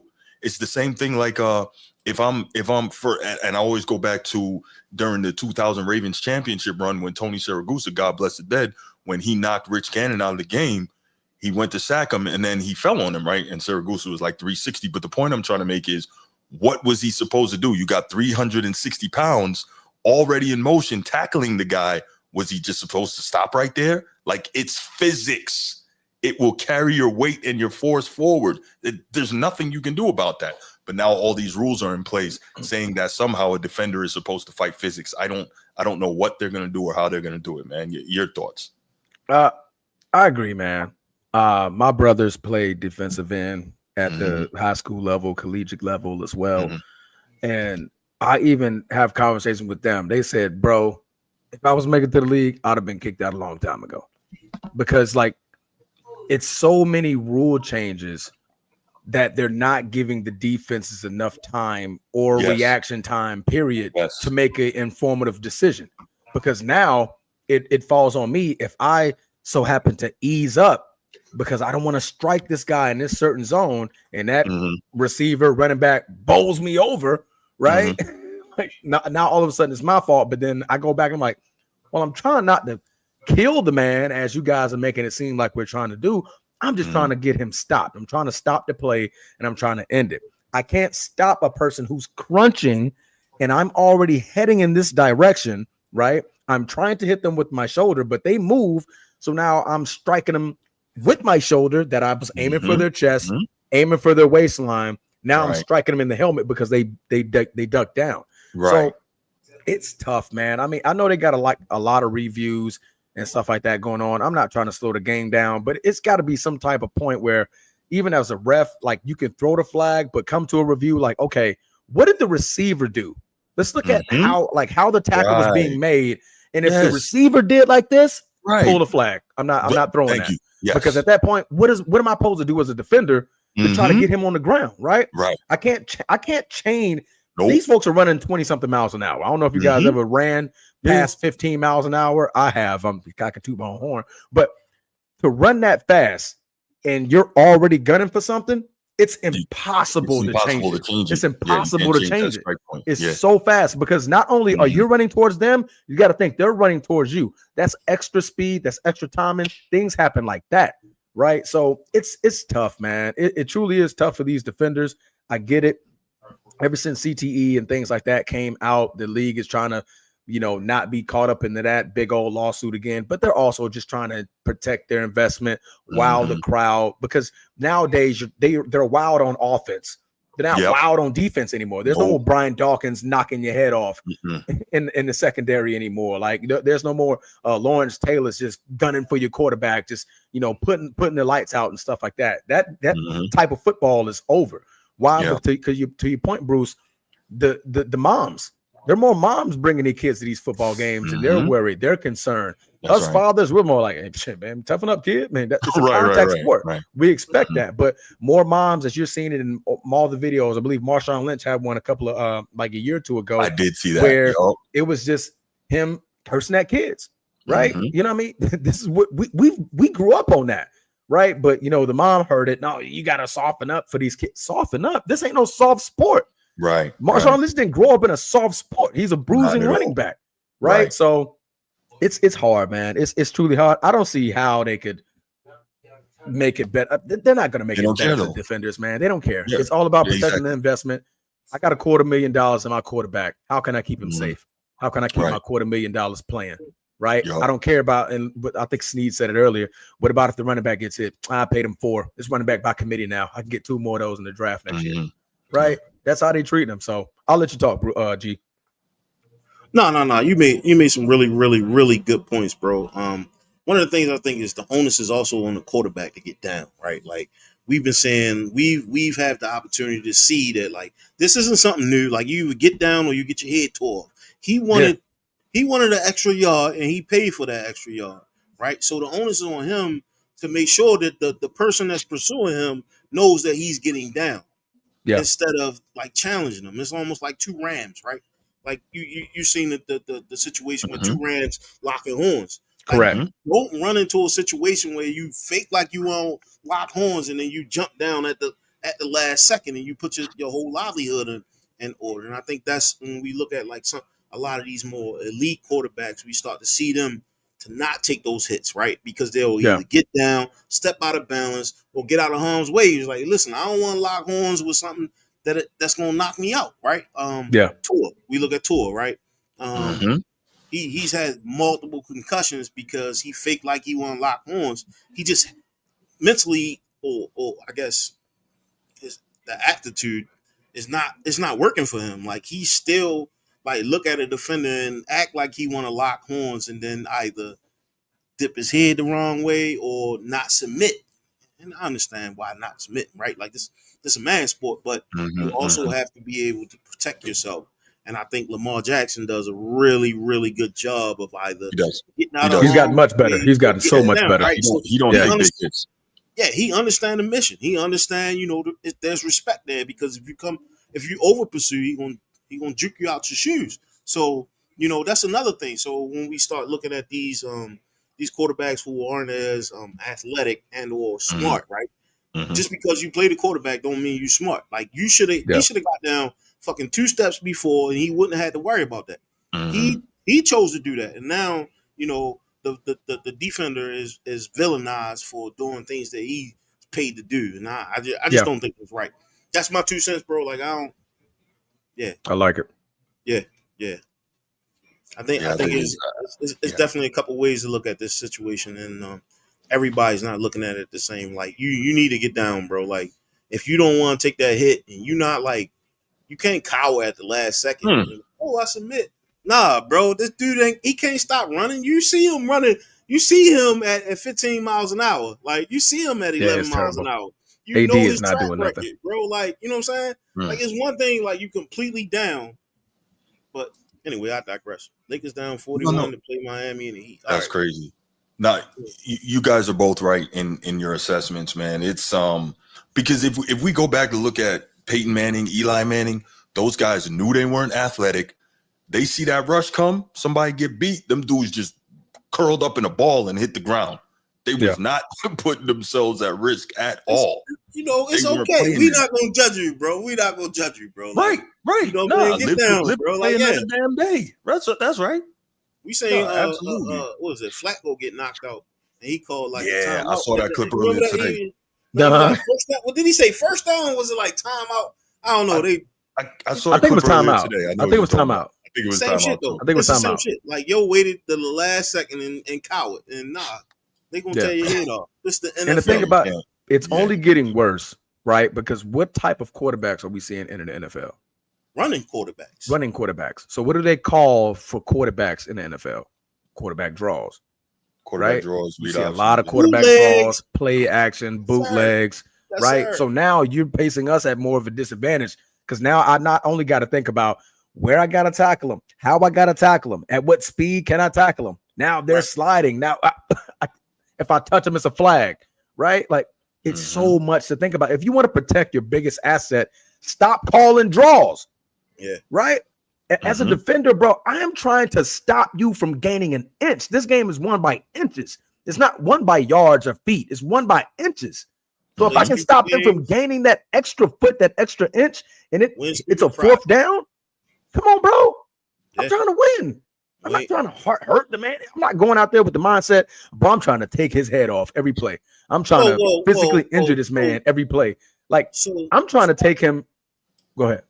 I watched something that said that the coach for Detroit Lions when they played the Bears said take him out. Like when he was talking about Caleb, he was like take him out. Like and it was supposed to be a dirty play at the end of a run where he ran out of bounds and motherfucker was trying to gun for his legs. At the same time, you just have to have a relationship with the defense. Like, hey, look, bro. You know what I mean? I'm trying to play the ball, Good tackle, big fella. Good tackle, good tackle, bro.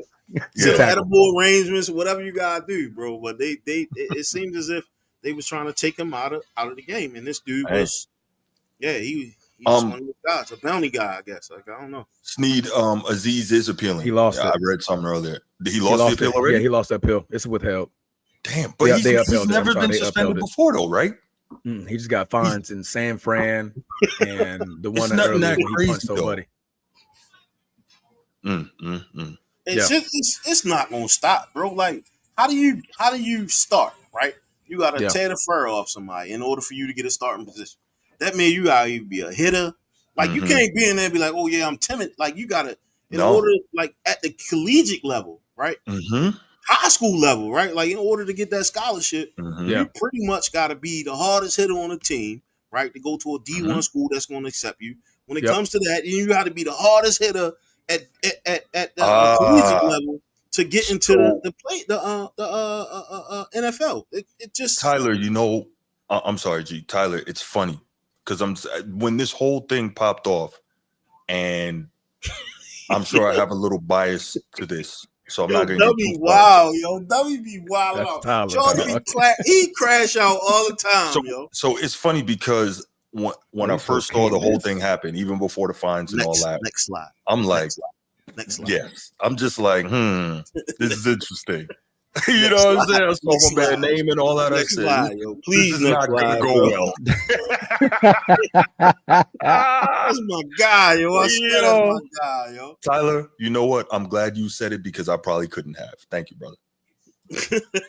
All right. You know what? Let's go ahead and open up the phone lines, man. Let's see if we got any calls on this, y'all. What y'all laughing about, man? What's understood don't need to be explained, yo. That's my God, real talk. You're 100% right. It's so funny because when they were in England, that was the week before he got fired, I think. When they were in England, and he had but because he's a Lebanese American. Yep. So, and remember, the NFL, like they believe in, you know, the whole international piece and people showing solidarity with their international connections. So he's a Lebanese American. So he had the Lebanese flag on his shirt, and I saw it, and I'm like, this is not going to end well. I just knew it. Lo and behold. So, I feel you. But all right, I'm gonna put the number in here: 219-8264 904-219-8264. It's also scrolling on the bottom. If you have any comments on Aziz Al-Shair and the suspension, what you think about it, what you think about the whole situation, what you think about the rules, which blatantly favor the offense in the NFL, and you have any ideas on how this can be improved, go ahead, give us a call. Oh, we got one. That was quick. Tyler, was good, man. Good to hear from you. Man, what's up, gentlemen? Sorry, all right. It's all good. How's the baby, man? Man, I just wanted to say one thing that I'd never seen before. What's that? I think we're in the, a lot of people say this, we're in the worst era of quarterbacks and coaches in the NFL. The golden years of that is we're kind of in a lull. There's no more Belichick. There's no more Brady. There's no more Manning. But I've seen something for the very first time I've never seen before. What's that? And I'm so used to seeing that with Belichick, where he like works the clock, he knows all the loopholes. Jalen Hurts, if y'all remember, in the fourth quarter of that game, he was dead. He had it was a botched play. He rolled out. He was about to be sacked for like a 8 or 9 yard loss. He threw that ball away. It was a design run. They got the illegal man downfield penalty, so they got the 5 yards and replay first down. It didn't count. They asked Jalen Hurts about this after the game. He said, "Yep, that's something our coaching staff pointed out." I hate Sirianni. I don't think he's smart at all, but somebody in that coaching staff is. They pointed it out. If you run this play where it's a deep boot and they get you, throw it away. Take the illegal man downfield, because you get the replay first down with a 5 yard penalty rather than lose it down, lose yards. So that's a new one. I haven't seen that before. That's a wrinkle. It is. Hopefully, Harbaugh can get a few of his brain cells together to put that in the bank. I don't know if y'all watch Hard Knocks, but man, Harbaugh looks older than. Man, if he looks any older, they're going to ask him to run for president. Isn't he like 60 though? He's about 60, right? He's getting up there. Who, Jim? Looks great. John. All guys look great. Harbaugh looks like he's got butterscotch. No rap. Change their names, goddamn. But hey, as far as the NFL goes, man, turn on college football. Just turn on college football. You know what I'm saying? Turn on college football. The NFL is looking rough. Facts. I mean, what's our Thursday night game this week, guys? I mean, No, this is a good one. That's Green Bay, Dallas Detroit. and, Don't start that. My bad. I'm sorry. What's our Monday? Bengals, Cowboys. Yeah, that's a bad that's a one. sleeper. Sunday night is good though. Sunday night is the Chiefs and the Chargers. Yep. Yeah, the Chiefs are going to get another voodoo devil magic. I picked the Chargers. I think the Chargers going to get this win. Man, they were dead. They play got blown dead, and they let that fumble stand. That's again every time. This shit look like the weekends of Bernie's when they was like dragging Bernie around everywhere and shit. Like they just been taking the dead ass Chiefs from one win to the next, bro. Look, man. Hey, man, turn the beatbox on. Oh, they go to music.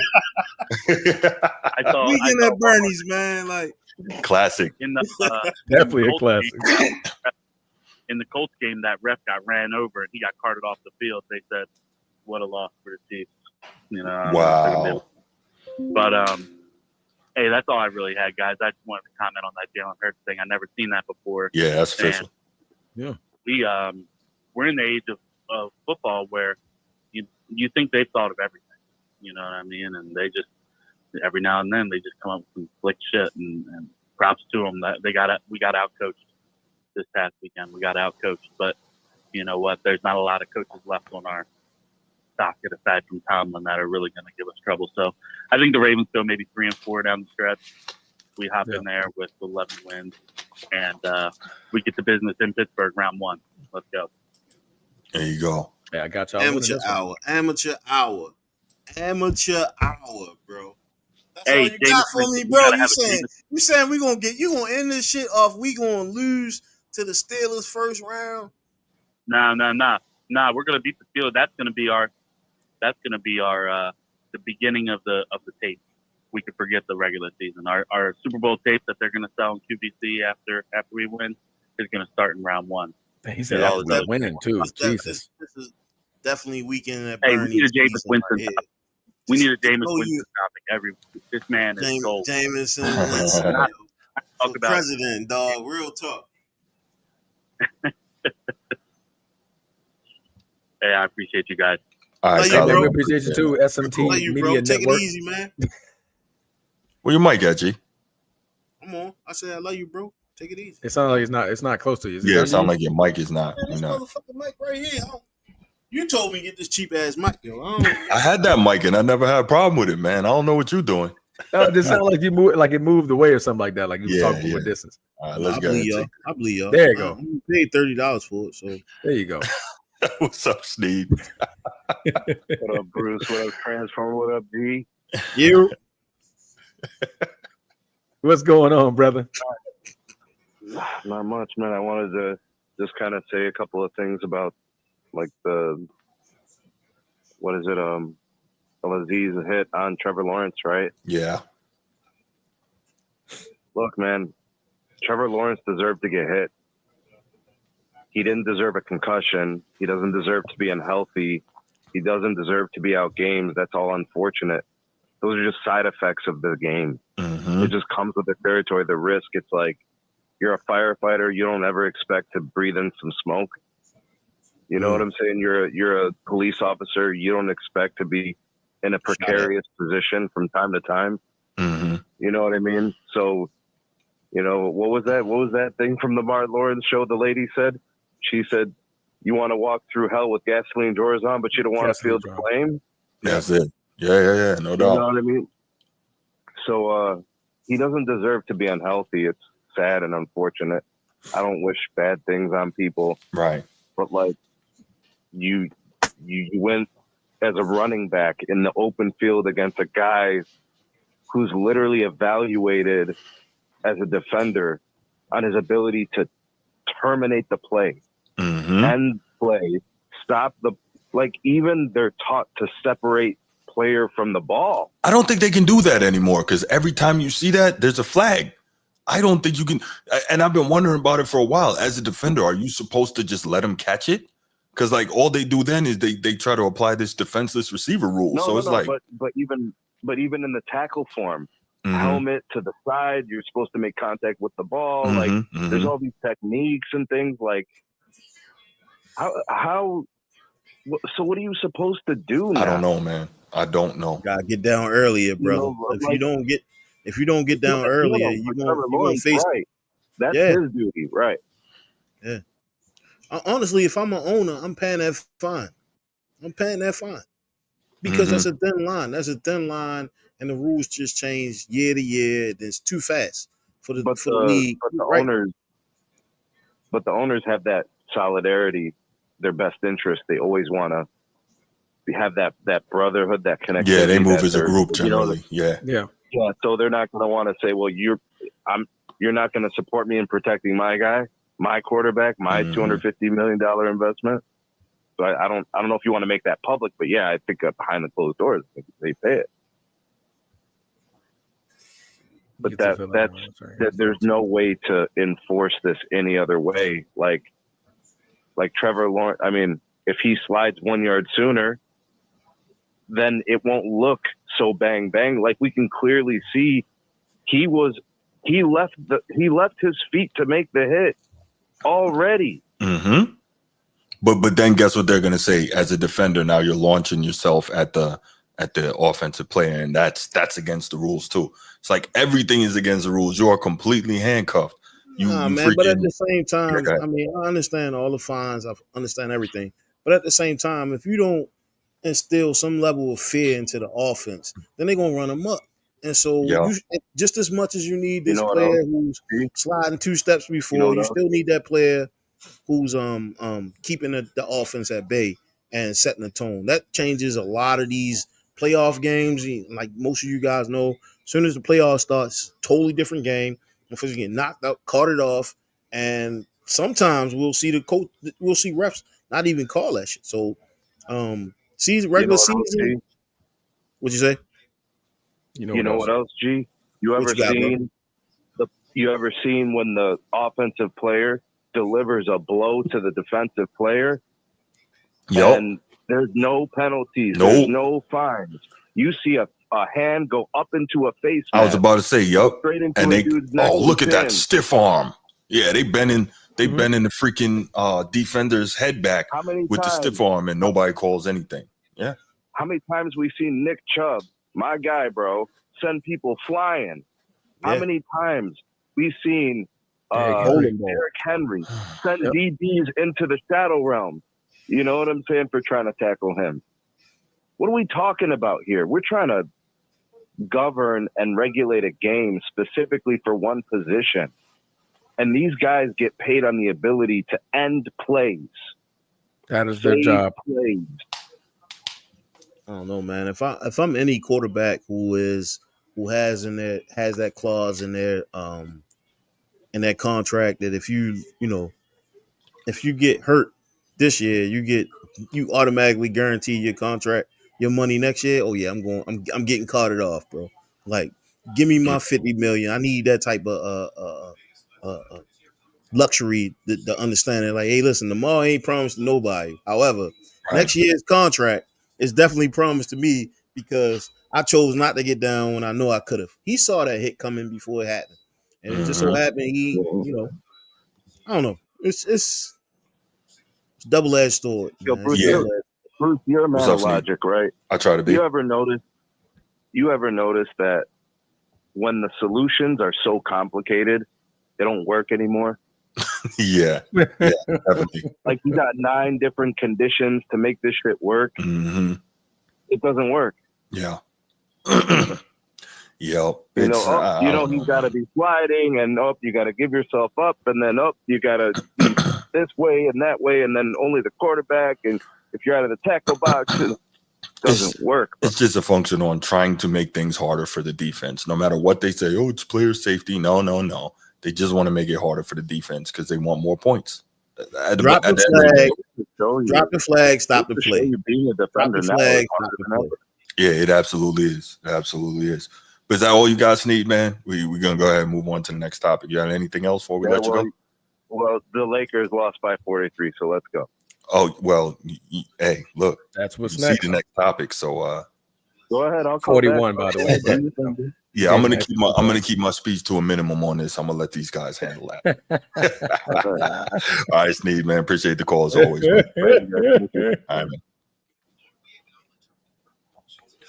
All right, good call from my guy Sneed, as always. Nino says, how come they don't complain about the NFL like they do the NBA? Because one, the NBA is not nearly as fast a game or as physical a game as the NBA. Even at its most physical, it was never as physical as the NFL.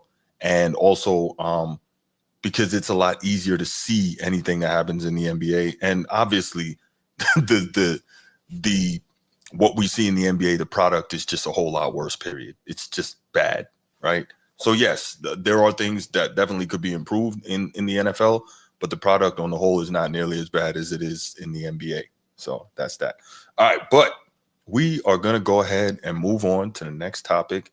And I'm gonna sit back. I'm gonna keep my commentary to a minimum, and I'm gonna let these two fine gentlemen go ahead and rock and roll on this, especially my Laker guy over here. Oh man, do I gotta switch the hat? Yeah, switch the hat, brother. Switch the hat. Okay. Yeah, and when you're ready, you know what I'm saying, let me know. We got the B-roll and all that. So let me go ahead and change the topic. And you fly. I'm gonna enjoy this one. All right. Are you? I'm gonna sit back and enjoy, man. I'm gonna sit back, relax, and listen up. You know what I'm saying? Okay. All right. So as we get on to the topic, of course, you're reading it right now. It is the third thing that is highlighted right here on our list that are currently to the left. And you got LeBron looking like who did it and why wasn't the call made, right? So LeBron James is being pointed out for obvious reasons, right? He's currently struggling in his gameplay. And what we mean by struggling, we mean some bad struggling. More so, he's in a very, very bad shooting slump, which, by the way, ended today. He ended his 3-point shooting slump when he made, I believe, 1 3 today. All right, that's still breaking it out of 4. But he missed all of 19 of his 3-point attempts in the last 4 games, which is too shy of, I believe, R.J. Barrett's record of 21 straight across multiple games in a row. I think I'm correct. Thank you, Bruce, with the thumbs up here. But it's been bad. It's been bad over the last now, I believe, 8 games. We have lost 6 out of the last 8 basketball games, stemming back against a bunch of boneheaded losses against Orlando and other teams. I'm not going to go down a list of teams that we lost against, but it's been getting worse. And as of tonight, it got very, very bad. We just got beaten by Miami, crushed by Miami by 41 points in a game where LeBron did what he could. He looked a lot better than he has over the last couple of weeks, in which he scored 29 points.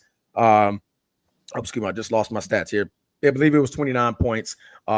Meanwhile, nobody else on the stat line came even close to what those numbers were. But at the end of the day, it all's going to fall off the man at the wheel, and that is LeBron James, who is going to be the forefront of the face of the Lakers as they get decimated by 41 points. So I'm going to go take this over to G. All right. What do you think about is LeBron's criticism right now fair or false that he's being accounted for about this struggling that he's going through right now? Do you want the stats on that before G goes, or?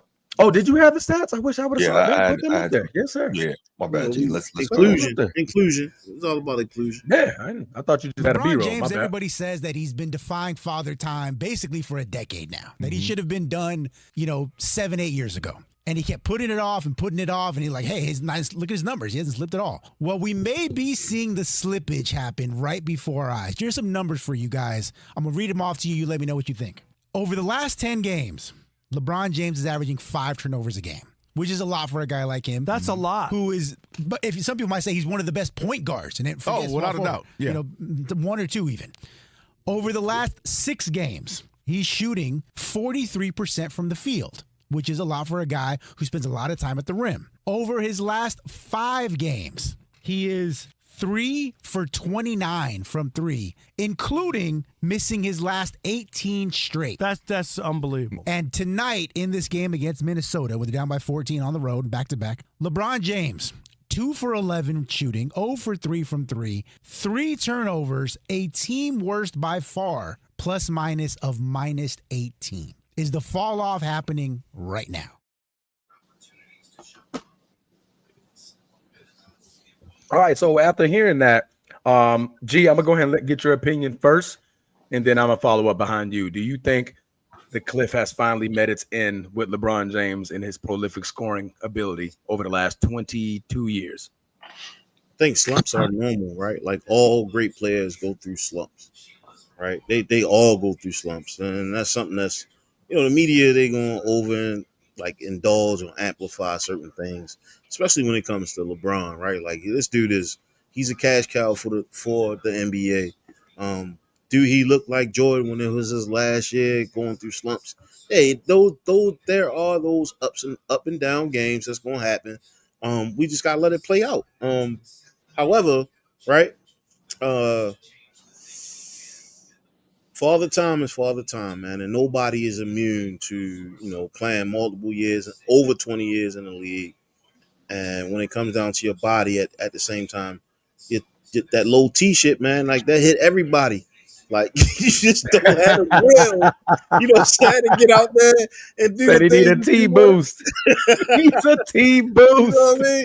Like maybe he went to the pharmacy and maybe they was out. But I say all that to say that, the young boy did a lot of things for a long time, man. But father time is something that none of us are immune to. And it doesn't matter what you go and get from the pharmacy. Like these younger, more athletic kids are going to run circles around you. And that's just what it is.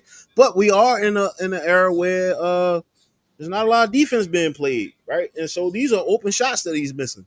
Or I should say non-contested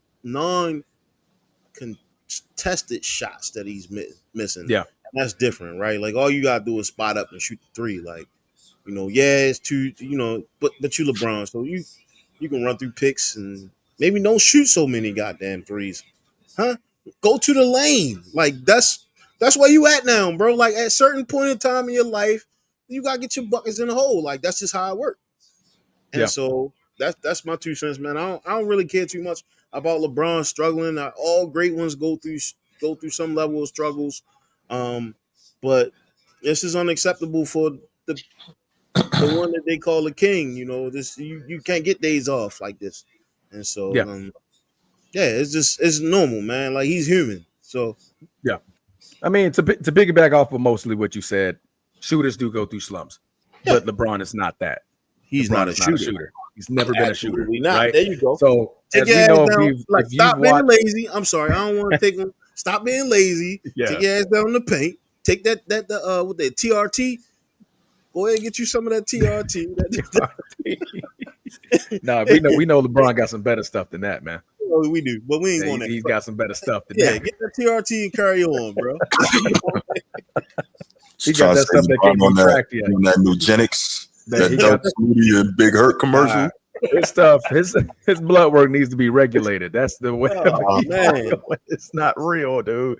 Hey, But listen, Starbucks got it. I'm trying to tell you, bro. Cold coffee, they'll get you there. Anyway, I digress. All right. No, but like I was saying before, LeBron is not a shooter. Never has been, never will be, right? We mostly know he's a very, very streaky shooter. Sometimes he can go on a run where he's shooting over 45%. And then there's times, even though it's never been this worse, well, actually it has been in a previous season. I believe his MVP season back in 2016, he shot 30% from three. MVP season. So if we know anything about LeBron, he's not a prolific three-point shooter, right? So this slump is, I'm not going to say we saw it coming. We're saying it happens, right? KD had a shooting slump before where he went 3 for 67 over across about 3-4 game stretch. 3 for 67. We're talking about Kevin Durant, one of the most efficient scorers of the basketball, went 3 for 67, right? So it happens to the best of the best superstars, but right now can't happen to the person who is currently under some highlights of what his son is doing in the league. His going silent on Twitter and on social media, and everything that's coming with the backlash of what he has going on in his life and career at this point in time. This is the worst time for it to happen, right? This is the very, very worst time for this shooting slump to happen. But it's realistic. I'm not going to say at all he's going to run stepping off of a cliff, right? If you take away the three-pointers that he's been shooting over the last 4 games, he's shooting a positive percentage from everything inside the line, inside the arc, with the exception of the previous game where he scored 10 points. Other than that, he's shooting 5 for 9. All right, he's shooting. I believe the other one was 6 for 11, right, which is above 50%. So he's actually shooting pretty decent inside the line. It's when he's jacking up 9 threes and going 0 for 9 is the biggest problem. But as we get older, as the players that we've seen over years past get older, what do? They step out to the 3-point line. Vince Carter did it. Kobe Bryant did it. You start jacking up more threes. Why? Because you don't want to get. Well, Rasheed Wallace has always been a decent 3-point shooter. That's been his forte. He started at North Carolina. He was in Interior, and then that's North Carolina. I'm talking about Detroit. His shit. Yeah, he extended. That's why he was able to play as long as he did. But, yeah. But as they get older, you step out to the 3-point line. But I believe it's gonna eventually come to an end. As we know today, that streak has been broken. He did make one. He's like 1 of 25 today. But I did want to point out a little bit of a stat here. For the season, he's currently shooting. Well, this is not up to date yet because of the 1 for today. But he's shooting 34.5% from 3. Right. His career average is 34.6% from 3-point line. Stop feeding the LeBron ice, bro. He's doing terrible. Oh no, I mean, I gotta give the numbers, man. We're a sports show, right? He in a slump, bro. He's in a slump. But with the slump, put him at 34.5% shooting. As we know, last year he shot 40% from 3, which is, I believe, his career high that he shot from the 3-point line. I just wanted to name off a couple of other names that are currently down there where he's at. Did you know Devin Booker's shooting 0.3% better than him from 3? Devin Booker. Luka Doncic, even though he's not the best of shooters. He's a known mid-range shooter. I'm talking 3-point shooting. Devin Booker's, I believe he won a 3-point shootout before, or at least he came second. No. He was in a 3-point shootout. If you're in a 3-point shootout, you're a great 3-point shooter, right? Luka Doncic, 34.2, even though he jacks up a lot of them, but he's down there. James Harden, 34.4. Right, these are prolific scorers that are throwing up a lot of threes and stuff like that. Bruce's guy, not Jason Tatum. I just had it here. Jaylen Brown, 34.1, right, on one of the best shooting basketball teams from the 3-point line in the NBA right now with the Boston Celtics. So I'm saying that all to say, even though we went through the slump, we've obviously seen that LeBron can be better. Just because he's 0 for 19 right now, that's not him stepping off of a cliff. Would you trade him? Slump. Would I trade him? Yeah, would you trade him? No, because I'm probably not going to like my return. Okay. I'm probably not going to like I mean, my if you return. got any other player, who would you trade LeBron for? If you had to pick through all the superstars in the league, who would you trade LeBron for? I ain't gonna lie, bro. That's a very, very great question. You never looked at it. You never even like out of all the players in the league, who would I trade for? At the peak of his slump, you can't think of no other player to put in the position. No, but you said who I want though. That's a different question. No. I mean, come on, bro. Like we seen people get traded for less, right? Like, but we talking about LeBron James. Yeah, we are, and like I know, it's the end of we're not trading. Nobody's trading him for no crumbs and no cookies. The Boys and Men song is the end of the road. It's the end of the road, dog. Like, come on, man. Like, let's be real. You send him to the goddamn Wizards, bro. It's time to go. Yeah. Okay. So now, Sneed. Now I know we hear a lot because Bruce says it a lot about people not playing the games that they're paid to play. Now he's selfishly trying to play 82 games. I don't get it. I don't understand it. I mean, now it's selfish that he's trying to play 82 games. Tomorrow not promise, bro. But tomorrow not promise. 82 games was a problem before when he played 76. He gets the slack. 72, he gets the slack. Bruce said we talking too much. Transform. Okay, well, Bruce don't want to talk at all. I just wanted to throw something in real quick. I just wanted to interject for a moment. One second, Bruce. I know you. This is shit. No, you didn't answer my question, yo. You jump straight to the comments. I ain't talking about you, Bruce. I'm talking about. What was the question? What player? I asked him if. I'm still thinking about it. If he had to trade LeBron today, who would he trade him for? I don't know, bro. You gotta give me a minute, bro. He would trade for, yo. Not one. No, because I want the trade to be able to fit what I have. That's what I'm thinking about. I mean, there's plenty of other players that I would want to pick, but I'm trying to think of the one that I would best want right now to fit with what we have now. If we're doing a 1-for-1, I'm trying to think of that. Give me a minute. Give me a minute. Let Bruce say what he got to say. I'm gonna think about it. I'll give you till next week, bro. That's fine. Next week. I'll probably have an answer about it. I know it's hard. It's hard for Lakers fans, bro. My son a Lakers fan. It's hard, yo. And we go at it all the time, bro. But I ain't gonna do this. I'm gonna let Bruce do his thing because he gotta move. He gotta move. I'm gonna think about that one though. We gonna talk though. We gonna talk. We gonna talk. That's a great question. Who would I want? But Bruce, you had something to say? Yeah, no, I just wanted to I hope I can remember now. Yeah. So in response to you responding to Sneed, yes, he is selfishly trying to play 82 games. And the reason why that is, we talked last week about what? Oh, you weren't here, but he's still chasing that ghost, right? No, he's not. Wait, stop. Hold on. That's not over. Michael Jordan played 82 games at age 40. You think LeBron doesn't know that? You really think he doesn't know that? You think he's not trying to do it too? That's what that's about. That's why we say he's selfishly trying to play 82 games. Playing 82 games has never been a huge concern for him before. He played 82 games once in his previous 21 seasons. All of a sudden now, at age 39, going on 40, he wants to make sure he plays 82 games because Jordan did it. That's why. And that's why Sneed says he's selfishly trying to play 82 games because it's going to hurt him and it's going to hurt the team. But I also had one more clip I wanted to play from the Odd Couple with some. Go ahead. Some further commentary that he got me. That's a good question, though. G, I ain't gonna hold you. Oh, he really got you. Yeah, he really got me stuck with that one. But I'm trying to think. I'm really trying to think about that while I play this clip. I'm really trying to think. We've had a conversation on this show for a while that while LeBron's numbers, Rob G.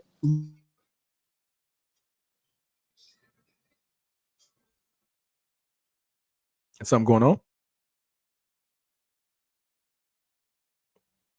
We good over there, Bruce?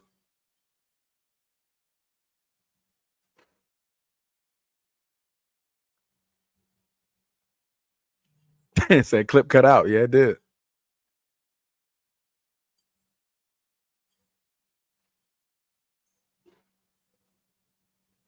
Okay, I think we're going through a little bit of a technical difficulty right now. My bad, y'all. Let me see if I can go ahead and get this right. There you go. Give me 1 second. Yeah, no, I had muted myself because the clip was playing. So gotcha. Yeah, it wasn't playing in normal fashion. This is the one that was too big for me to pause. for me to upload into StreamYard. So I'm just running it off the Windows Media. Remember we were talking about that earlier? Yeah, okay, yeah. The file size was too big. There you go. The file size was too big. File size was too big. All right, let's try it again. Size, right? Yes. Yeah, let's try it again. Please. We've had a conversation on this show for a while that while LeBron's numbers, Rob G, looked the same, the impact wasn't the same. No, that's true. Do you know what I mean? Like there were nights.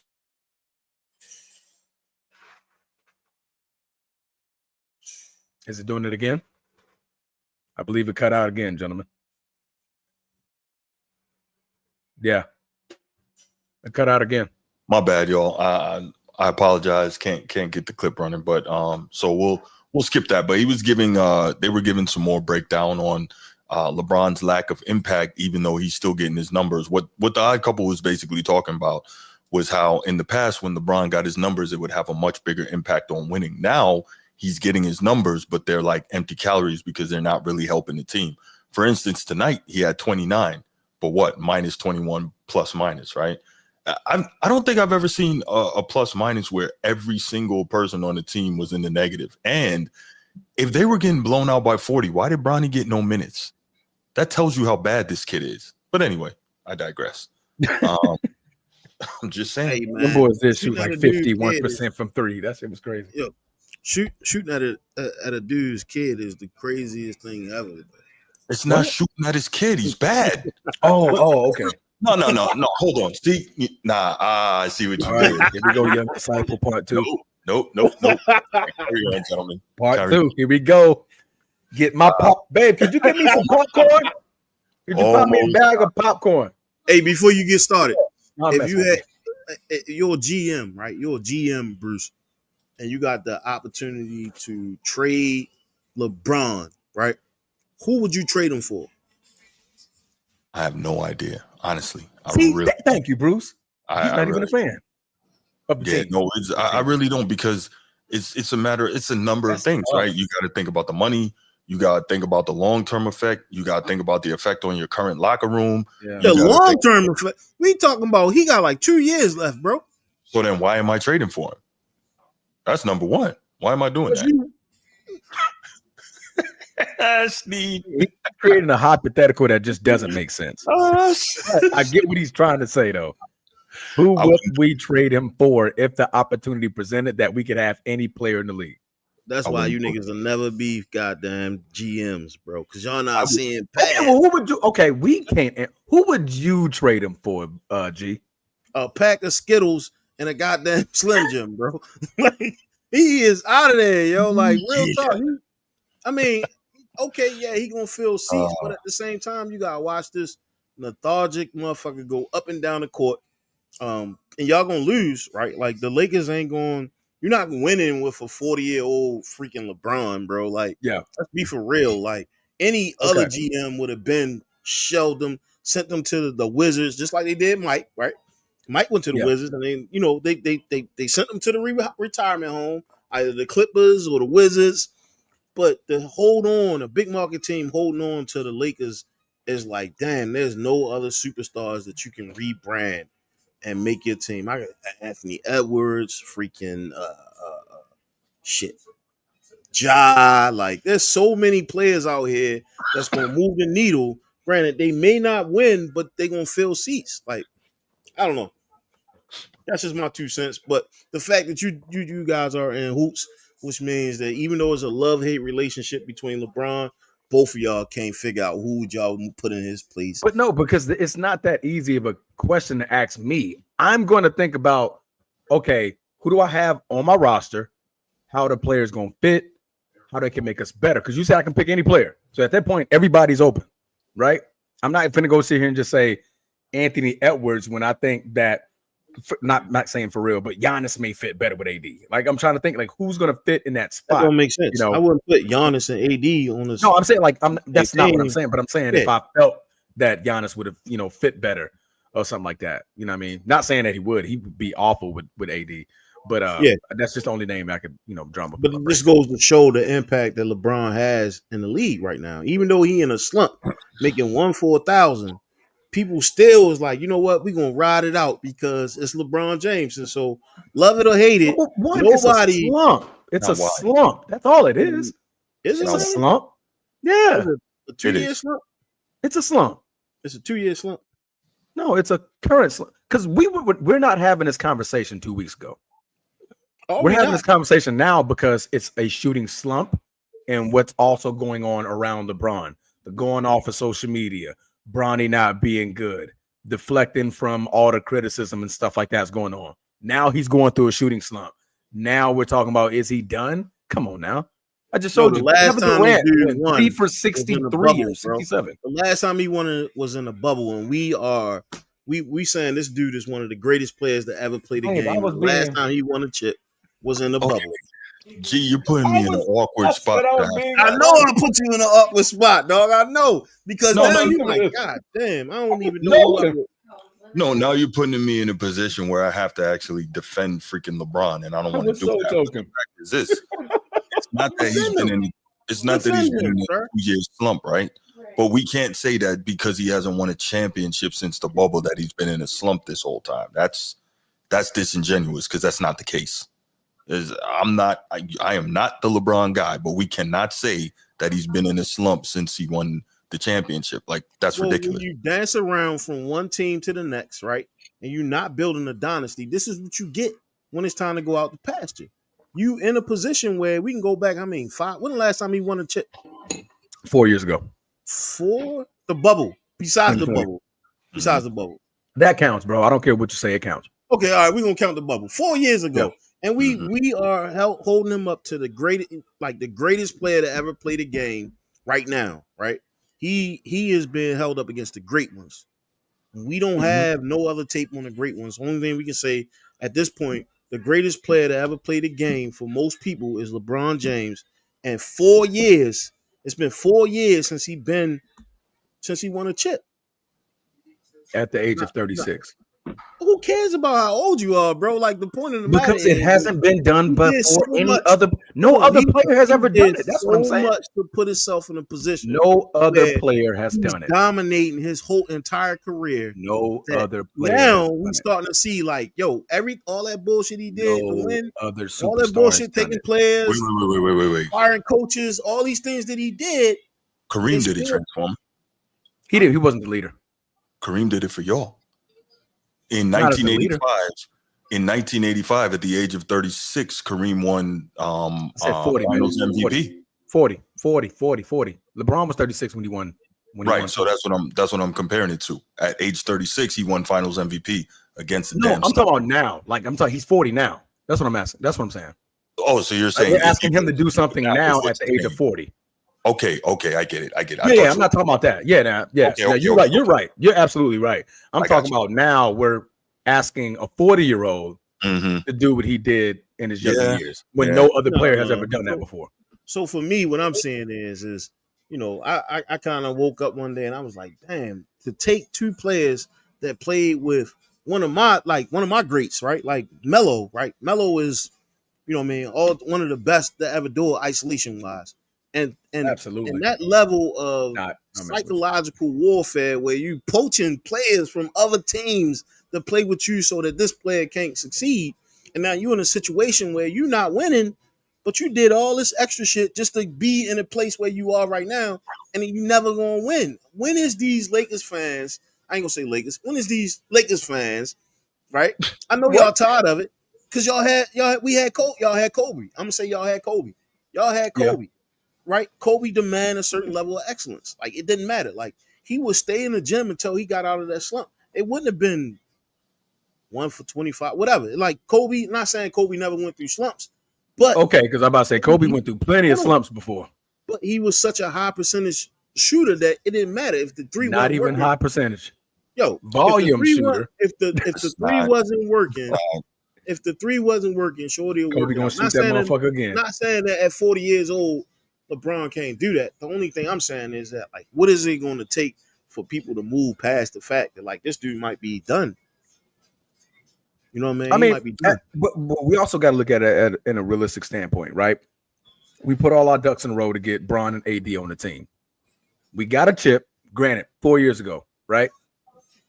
what move could we have made in the last 3 years to either put somebody next to AD? Like who could we have gotten to put next to AD if we was to let LeBron walk? Nobody wanted to play with y'all. Nobody wanted to play with Bron in his latter years.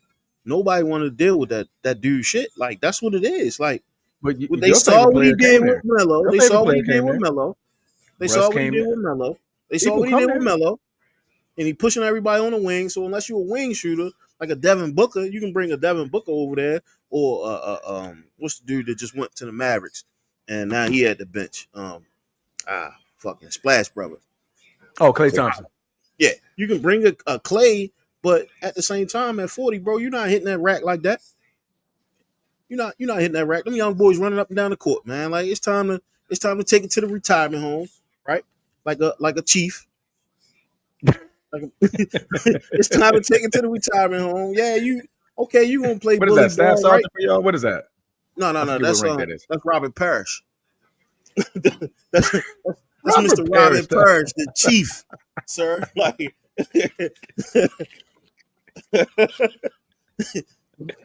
because Okay. that's what we call because. But I mean, we just talking sports, bro. Like we it's so many ways to look at this animal, man, and like at some point you're gonna have to go younger. Is what I'm saying. That's the whole.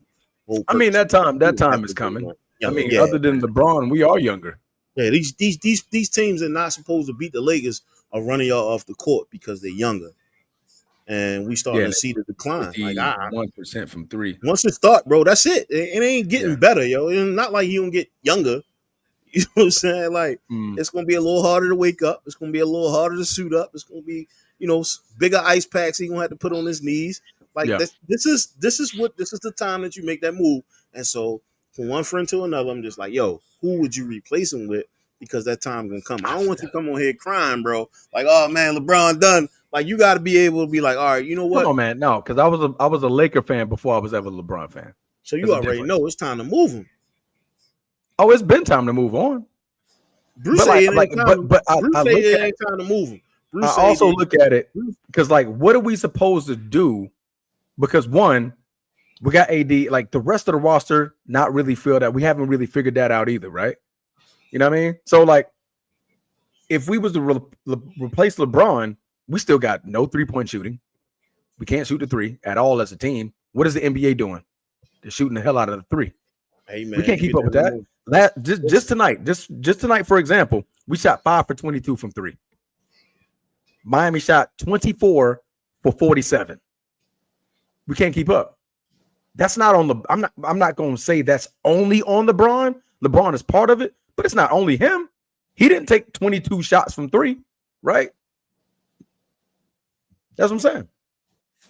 We need better shooting. How does it feel transforming for Bron to sabotage the organization? He brought me a chip.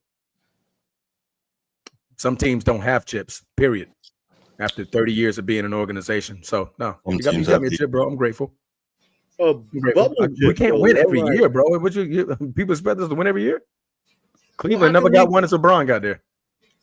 I'm grateful, bro. He got us a chip. That's your team, bro. I can't be mad at you for how you feel about your team, and I'm not gonna do that. Hey, what? So it's not about you. The only thing I'm saying is 6 championships in my tenure. I was spoiled, bro. Like I was spoiled. I got to watch like some of the greatest players, even those guys that really didn't like win chips. They were still hella entertaining to watch, right? We knew that when Mike got on the field, there was a certain level of aura, there was a certain level of respect. Like, and then after his time was done, he still like had the integrity there to not necessarily integrity, but he still had the stories, right, that other players talked about. They'd be like, damn, you know what? Even though you had your teammates, they like a little pissed off at you, but you know, the bigger picture is like most people respected him as a player.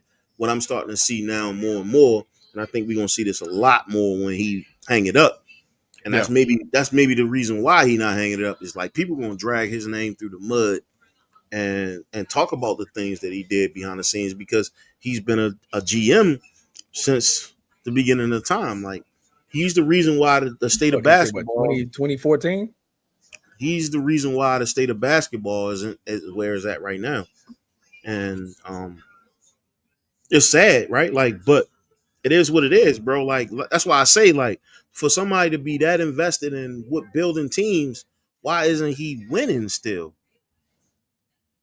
You know what I mean? Okay, Like, I'm why sorry. isn't he? I'm trying to read the comments. What did you say? Repeat it, G. My I bad. said to be in a situation that he's in right now, knowing that he built teams, he was poaching players from people, and everybody's starting to come out and talk about the same thing. Like, oh my God, this dude, how he gonna take my core players from me, right? And y'all allow it, right? Because the owners allowed it or the GMs allowed it, but he definitely played chess when everybody else was playing checkers. But now, Yeah, none the of that gas is shit run paid up. off. Yeah, he getting dunked on by forklift drivers. But he just dunked on a kid. But nobody, we didn't want to talk about that the other night. But okay. Yeah, this dude wasn't even in At the 40 league. years old, he's still putting the hammer down. This dude was at the run and shoot. Like he was at, I don't even think he was at Ice Cube's 3-on-3 joint. 40-year-old dunking on kids. We ain't say nothing about that. That he over He here wasn't even bullying at little Ice kids. Cube 3-on-3 joint, yo. Like the kid wasn't even playing for the Ice Cube 3-on-3 joint, and he banged on, like he just came out of nowhere. Like shit, he probably had Tim's on when he banged on him in the Olympics.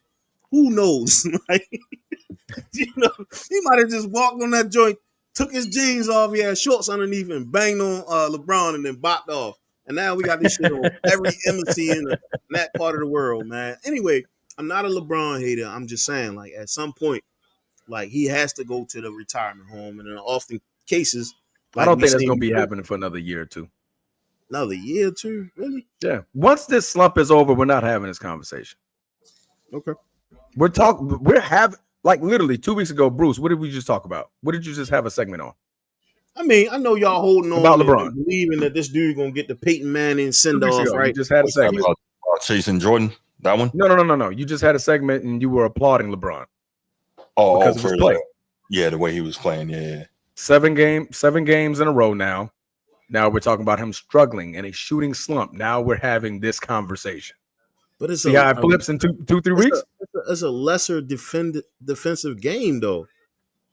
He's 40. What does that mean? What you want him to play like? You want him to drop 30 every game this year, bro? But you want to continue to start him at 40. You okay? Yes, because he's one of the better players on the team. That is is he not? yo. Why do you think that is so? Why do you think that's so? Who name me a Laker on the bench that can replace LeBron right now? Bronny. Now you're being joking. Now you're joking. You can't even take this conversation serious. Bronny next up, yo. Like Bronny next up. What you think? How is this bigger than a shooting slump? This is the reason why we're having this conversation. Prior to the slump, we were giving Bron flowers. Bruce gave Bron flowers. I didn't even force him to. Shit, yo. Bruce like, gave Bron flowers. So slump, we're talking about a slump. We're talking about a slump. This big picture right here. This big picture right here. What's big picture? This is the state of the Lakers right now. And I want the like biggest market game. No disrespect, Bruce. I ain't mean to say you don't know shit because you was giving LeBron flowers. Only thing that I'm saying, right? The only thing I'm saying is at some point this dude has to go to the retirement home, yo. And 40 is that number. And you're right. You're right. Right? 40 is that number. He can't keep up with these young bucks no more. Yeah, absolutely correct, bro. He should not be a person getting 25 shots a game. So as a GM right now, what are you doing? As a GM right now, what are you doing? Because you got the answers. Bro, what are you moving them for? I'm moving them. Where you going? I'm moving them because I'm not going to win in this league today with this guy being a ball dominant person. Like and where are you going to go tomorrow after you move him? What you mean? Where are you going to go? I can pull a dude from Duke and be better off. What's the? And we're going to go to the finals and we're going to win a championship. Is that what you're saying? Precisely, bro. That's my point right there. Are we going to move him for something that's going to move the needle? We're not. The next 2 years, you're not going to move the needle. You're just going to be stagnant. Precisely. And listen, people will stop coming to the game. You might as well wait until he's gone. That frees up $50 million on the cap. Frees up $50 million on the cap. Once we get that, we had a show. I don't know if you was here. We talked about dynasties, right? Like right now, y'all not in a position to be a dynasty. And so you need to rebuild to be a dynasty, dog. Like you need to have this coach. Yes. Like JJ not gonna do it for y'all. JJ not gonna do it. That was a pick, LeBron pick. So all the reasons why you guys are in this situation, and I agree, you overreached. And I agree. Can we be a dynasty in 2 years if we trade LeBron today? you're gonna have to do a little bit more than just trade LeBron. Okay, You're gonna have to that's really get what I'm really get a saying, bro. coach that knows We're not basketball. changing in the You next 2 really to gonna 3 need years. to get a coach to play basketball. I'm asking your opinion. Like, what would you do to turn the tides of your team? But Right out this way, bro. It's done. We're done. At this point, I don't see us winning the champ. Are we going to be relevant in basketball? Yes, we're the Lakers. We got LeBron James. We're going to always be relevant in conversation like the Dallas Cowboys in the NFL. We're going to always be relevant in conversation. Y'all Let not me coming finish. out that Let me West. finish. Let me finish. Let me finish. I just said that. Like, we're not winning no championship no time soon. All we're going to be is relevant. What we can do right now is just ride out the wave. We had to do it before. I've been in a worse situation post Shaq leaving. I've been in a worse situation post Kobe retiring. I've been in far worse situations as a Laker fan. I've seen much worse than what LeBron is doing right now to this franchise. It's going to be at least we have a winning record. I can tell them that. It's going to be another episode of the Weekend at Bernie's where they carrying his dead body around and saying it, like polishing it up and say, "Hey, this Bernie, you know what I mean? He ready to go." It's just how it is, man. Because he a cash cow. Another Weekend at Bernie's, bro. Like, only thing I'm saying is this. A lot of teams are getting younger. They're going to be harder to defend. They're going to be harder to get up and down the court with because what? It's an age thing, bro. 40 years old, it's time to take the old dude out the But you're not telling me the moves that are going to make us contenders right now. You're not telling me that. Rule number 1, get you a coach and not somebody who did a podcast for like seven episodes, right? You get somebody who really knows basketball, that's not biased, and get yourself a GM who's not going to necessarily listen to the players, but it's going to restart. It's going to take time to restart, but as long as you hold on to this guy, man, like y'all not going to be good, bro. What am I rushing for? We just won a championship 4 years ago. Sir, the only thing that 4 years is a long time, but the only thing I'm saying is you can get more. When was the last time Melo won a championship? Answer me that. When last time Melo won one? Melo ain't win a championship. Precisely. You probably know precisely. Why so no. Bump all that. Why he ain't win Rookie of the Year, bro. This conversation sounds dumb. It sounds dumb. We just won a championship 4 years ago. You bringing up Melo? We talking about Michael Jordan. We talking about Michael Jordan. We talking about the person that everybody, and we talking about the person that they say, you know what? This guy is comparable to Michael Jordan. We're done with that. I'm done with that. We're done with that. All right, no. But you got a point in his career. Like, for a lot we're at of a point in his career, but LeBron that Jordan conversation is player dead. to ever play the game, man. As a Lakers fan, I just want to get your unbiased approach to this shit. Like, at what point do you cash in your tokens? Right? You take LeBron and you say, "Hey, listen, I need like 3 first-round picks." You know what I'm saying? That's never for the next 2 years, some shit like that. Like, how do his contract isn't long enough. You got to think his contract is only a year. He's going one by ones. He's doing one by ones. Once he's done, we get $50 million in cap. But that's what I'm trying to get you to understand. Y'all paying him. It's not like he has a 3-4 year deal. We're not tied. We don't have handcuffs. We're not in handcuff mode. He got a 1-for-1. If he wants to go, he can go. I thought he signed that's $50 million on the book. I thought he signed 3 years and his son signed 2. Bro, no, it's a 1-for-1. We were talking about like Brycey, right? Like Brycey coming. He can come back and sign an extension. He didn't sign no extension like that. Okay. That extended him out that far. Bro can walk. Bro can walk, man. LeBron has always been like that. The way he's always manipulated his contracts to where I would trade he can him walk. and send the coach with him, because until then, you're like, yo, bro, like, you know, y'all not gonna win the next 2 years. The league just too competitive when it comes to that. Like, these kids getting up and down the court, and they only getting better. Like, that's the crazy thing. Like, they only getting better, and he declining. And that's my 2 cents, man. We talking about this shit too long. 2 hours and 23 minutes. We talking about dinosaur. Like, hey man, you over here trying to play GM, but you ain't making out a GM decision yet. So I already told you, bro. Like, I'm selling for anything. A pick, some Skittles, a Gatorade, bro. Like, you got to get that cancer out your system, bro. Like, but the thing is, you have to sell him and equal out the cap space. If we trade LeBron, he's owed $50 million. That means we have to take on $50 million from that other team. Why not just wait till he's gone? We get a free $50 million to do what we want to, not what we just want to get something for him. You know, $50 million in equity from the other team when we really don't even want them 2 players. We've been down that path before. But do you Wait him understand out. how it sound? Do you see how it sounds? Like nobody's talking about trading LeBron right now. It's just me. Nobody. And it sounds crazy to you. It sounds like utterly ridiculous because that I'm it even doesn't talking make about sense. this. It doesn't How can make it sense. not If you make look, sense? because have you ever looked at trades? They're never just once. We can't just trade him and just get picks. That's not how it works. The cap has to make sense. Why do you think they got them little trade block things? And they like, okay, if you take this player, it equals out to the same money on the other side, bro. That's how it works. We can't just get picks for the man, dog. That's what I'm trying to say. We have to even out the playing field. So now, in your case, we got a year left on LeBron's contract. So now I got to trade probably two. They probably got to put 2 or 3 players together to make that happen. Who got 2 to 3 years on their contract? Now I'm stuck with those guys. When I can just wait out LeBron and I can do what I want with that said $50 million. That's what I'm saying. There's nothing we can do now that's going to make us better for the next 2 to 3 years to win a championship. You're not There's going to nothing we win can a do now. championship if he extend, bro. That's the only thing I'm saying. You're not going to win a championship if he extend. I'm just talking about hypotheticals. That's it. I'm just talking hypotheticals. And what we're going to do? We talking hypotheticals.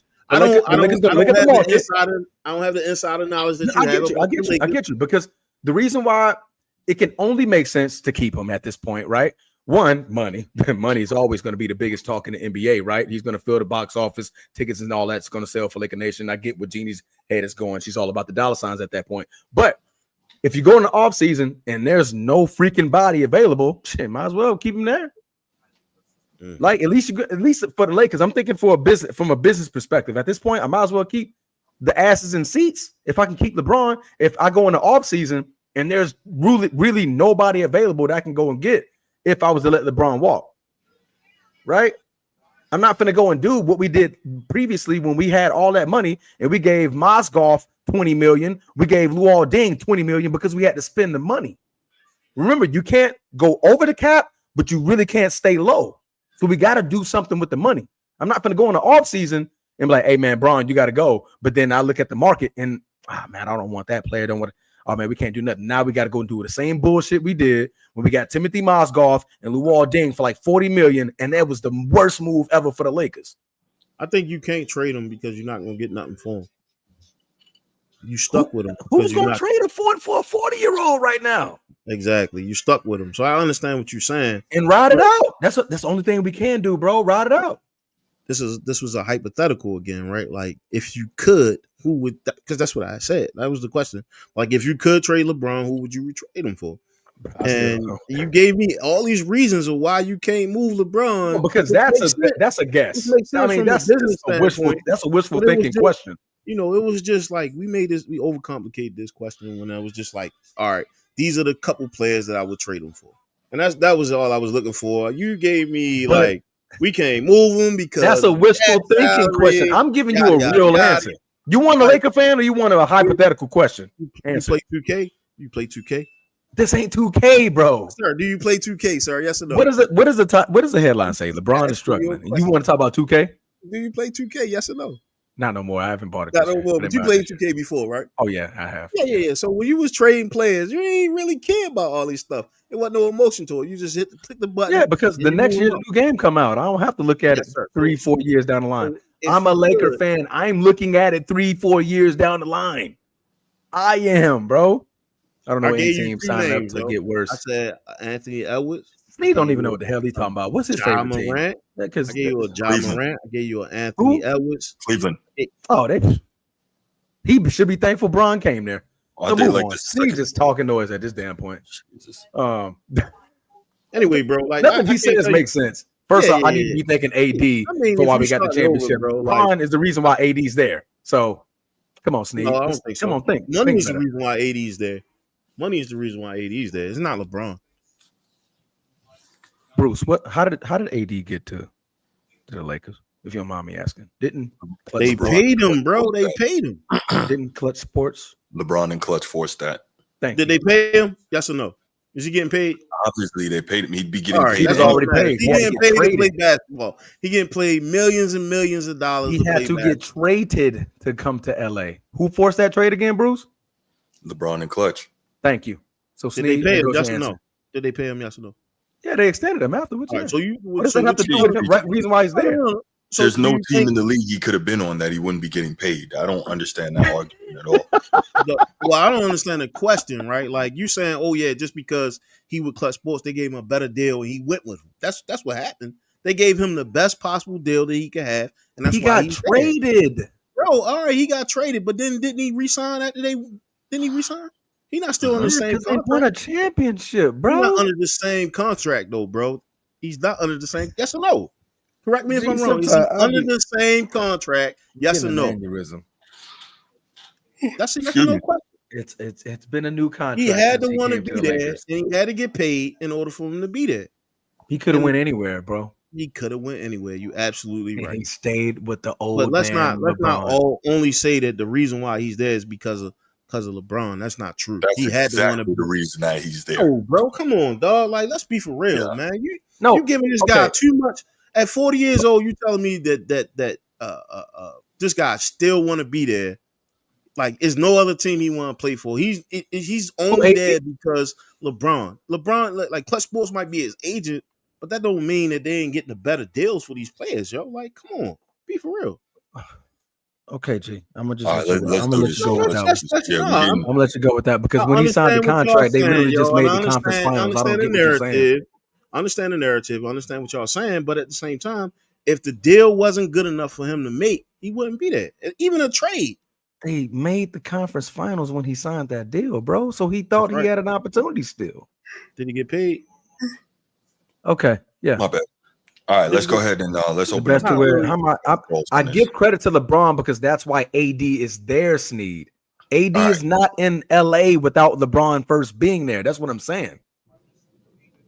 That's what I'm saying. Now, AD was a dog. He's the biggest reason why we won that championship. He was dominant. Yo, I'm saying the reason why he's there is because of LeBron. He had a game winner. winner. Calls on this. He had a game winner. Is young disciple in the chat?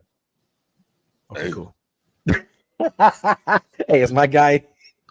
Yeah, all right, y'all already know, man. 904-219-8264.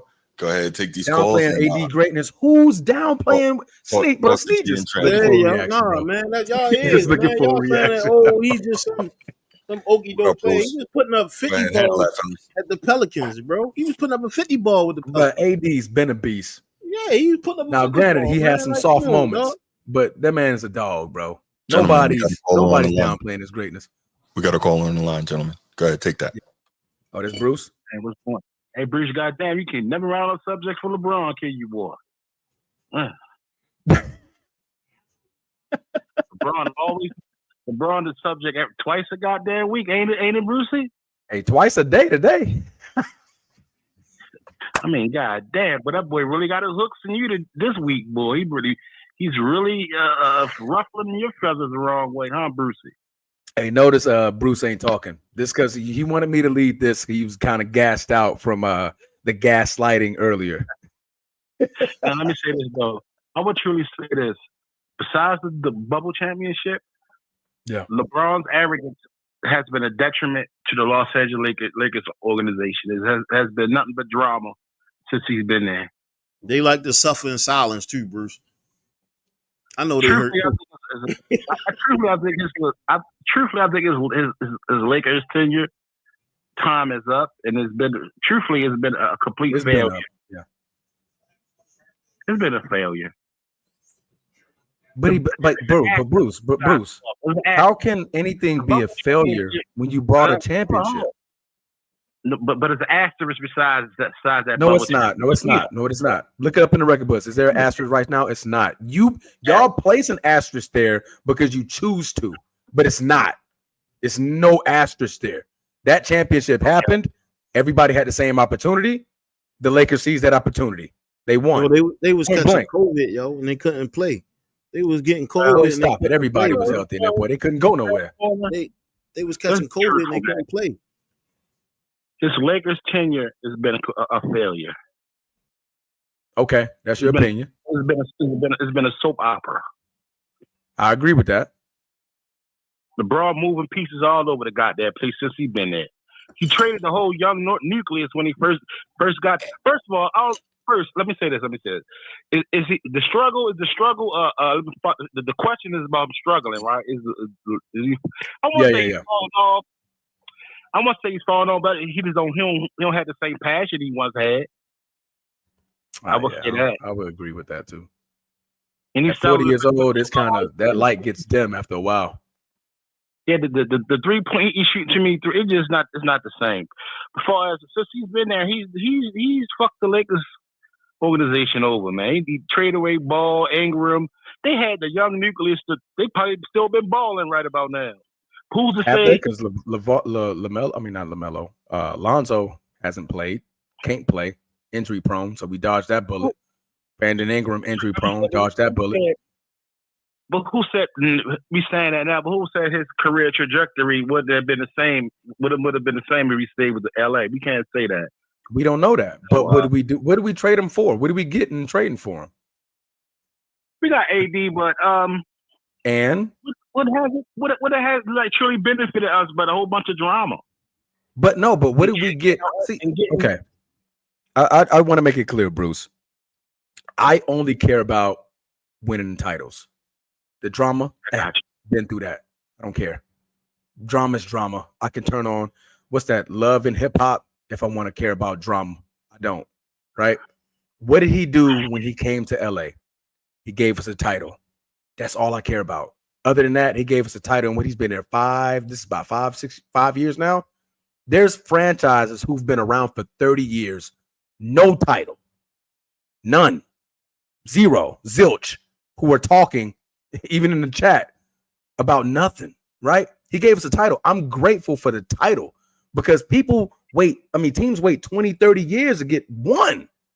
He gave us that already. So at that point, I'm grateful. Now, I'm not going to say this, it's not a circus, because it is. Is his time up? Yes, it is.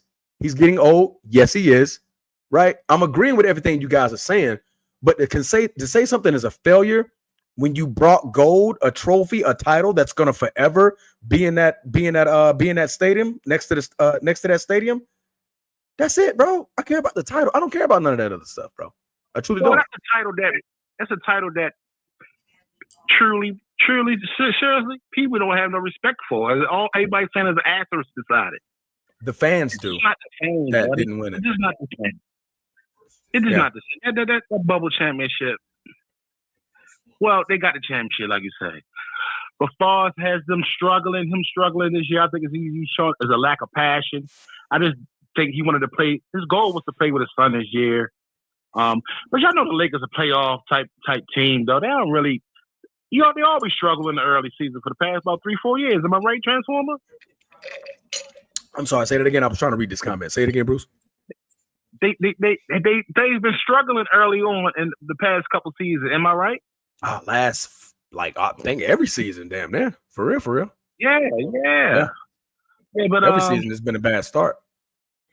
But like I said, LeBron is I got respect for him, but he's an arrogant man. He do snake shit. Like how they push Westbrook was the rain. Remember that? They pushed Westbrook out. That was I blame LeBron to this day for that. It was just a bad fit for him. Period. It was just a horribly bad fit. Push him out. Why advocate for him to come if you're going to push him out when shit not going your way? I know. That's what I hate LeBron for. Quick question. We were supposed to have Buddy Hill. Can I interject for a moment? What's up? Why is it when I say the exact same stuff y'all saying I'm hating? Just a question. Who the hell is y'all? Bruce, man, don't nobody friends at the beginning of the damn. I gave you flowers. I'm not a Brononite or Bronsexual, bro. And I will never call you that again. That's a lie. Never again. No, I'm just saying the exact same stuff y'all saying right now. I have said that for years. And whenever I say it, people call me a hater or they tell me I'm lying and making stuff up. I'm just saying. Define people. You mean the people in the chat? Other people. I mean, because we say people, you're like, when I say that, why don't y'all? Because like y'all, it's like you're talking to me and Bruce. No. Okay, I said when I say the same stuff y'all are saying right now. Yeah. You see that's what I'm saying. I'm not saying y'all were saying that. That's gotcha. That's when the y'all gets a little confusing. Got you. The y'all gets a little confused. But no, I agree with everything Bruce saying, man. I mean, Is the time up? Man, it's been up, bro. Ever since when we lost in the Western Conference Finals against the Denver Nuggets and we got swept, that was it. That was literally it. Because at that point, we made moves prior to that already ruined it, right? My opinion, we should have never let Dwight Howard and JaVale McGee go because those two pieces are the unsung heroes of how we won in 2020. Because what did they do for AD? They kept AD at the 4. Huh? Caldwell Pope and Alex Caruso, y'all let go. Yeah, it was a lot of pieces, but I'm talking about to help the real guy who should be number one is AD. That was the biggest help to him. Man, y'all now we push AD at the 5. The trans, and y'all believe that LeBron can do no wrong. Say again, Bruce. Out the door. Vogel, one of the top defensive coaches, they pushed him out the door because LeBron wasn't in his diva ways, wasn't feeling them anymore. Understand what I'm saying? Undermine it. Starving hand. That karma is biting them in their ass. They just got their ass kicked tonight. Oh yeah, we got blown out. We got cooked. Yeah. Obviously, we couldn't throw a rock in the ocean with the way we were shooting. Just know when you hear mainstream media start talking about trading LeBron, just know you heard it here first. Because we know that's not a reality. Just know you heard it here first. That's not a reality, bro. It's not a reality, bro. I'm telling you, you're gonna see tomorrow when you wake up. Yeah, look, I'm not disagreeing with anything you got. I want y'all to hear this. I am not disagreeing with anything you guys are saying. Bron did all that you're saying in the chat. He did all of it. What are we talking about right now? LeBron's current struggles. And then what is G and Bruce asking me? Right? What are we doing from here? Are we satisfied? Well, am I satisfied in a sense, right? Right? That's what we're asking me. Did Bron get hand fired? Absolutely. Does he alien out his teammates? Yes, he does. He doesn't take blame. He doesn't like blame. He blamed the flex. Aaron Rodgers. I'm so used to this, bro. This is why I've accepted where I'm at. Aaron Rodgers deflected for like 10 years straight. 10 years straight. Against LeBron James. He's a blame deflector. I'm just so happy to inherit him, guys. I got a question for you. Mrs. Transformer. Isn't this my call? How you gonna take over my call? I'm ready to get off the phone though. No. You good. You part of the call now. You part of the panel when you call in. So you gotta listen to us. Hey Bruce, I got a question. What's the definition of a LeBronite? What's a LeBronite? No. Bron-sexual, bro. Bron-sexual. LeBronite. What's the definition of a LeBronite? This is for both Bruces. I need to hear both of y'all examples. Shannon Sharp is LeBronite. That's an example, but what's the definition? What's the definition? Word for word, bar for bar. Bruce, no wrong with what LeBron do. No wrong. Precisely. What did I just say? See, I'm not that. I'm good. Hey, see, I'm fair, bro. I'm fair. I am fair. I give Bron due to. Shannon Sharp. Oh, Shannon Sharp stay. Yeah, you can't say nothing wrong. Yo said Shannon Sharp don't play about Goat James, boy. That's no, you're talking about LeBron Ramon James Sr. You talking about Shannon Sharp. Shannon Sharp already started a ride against Memphis Grizzlies about LeBron. But yeah. His time is ticking. You could tell in his play he's not showing the passion he once showed. He fulfilled his goal with playing with his son. Like he said about a month ago, that he's going to play maybe 1 or 2 years, and he's done. Is he going to turn into a businessman? I'll call y'all boys back on the next subject, probably. No, absolutely. Hey, quick question: when does Bryce graduate? He goes to college next year? I have no idea. He goes to college in 2 years. He's 17, right? Yeah. Okay. Yeah. Well, I don't see him playing 3 more years. That's crazy work. All right, 2 more years possible. All right, brother. I might want to, but the body's saying no at this point. The mind is telling me no. First song that came to mind, bro. That's why I ain't finished it. Nope.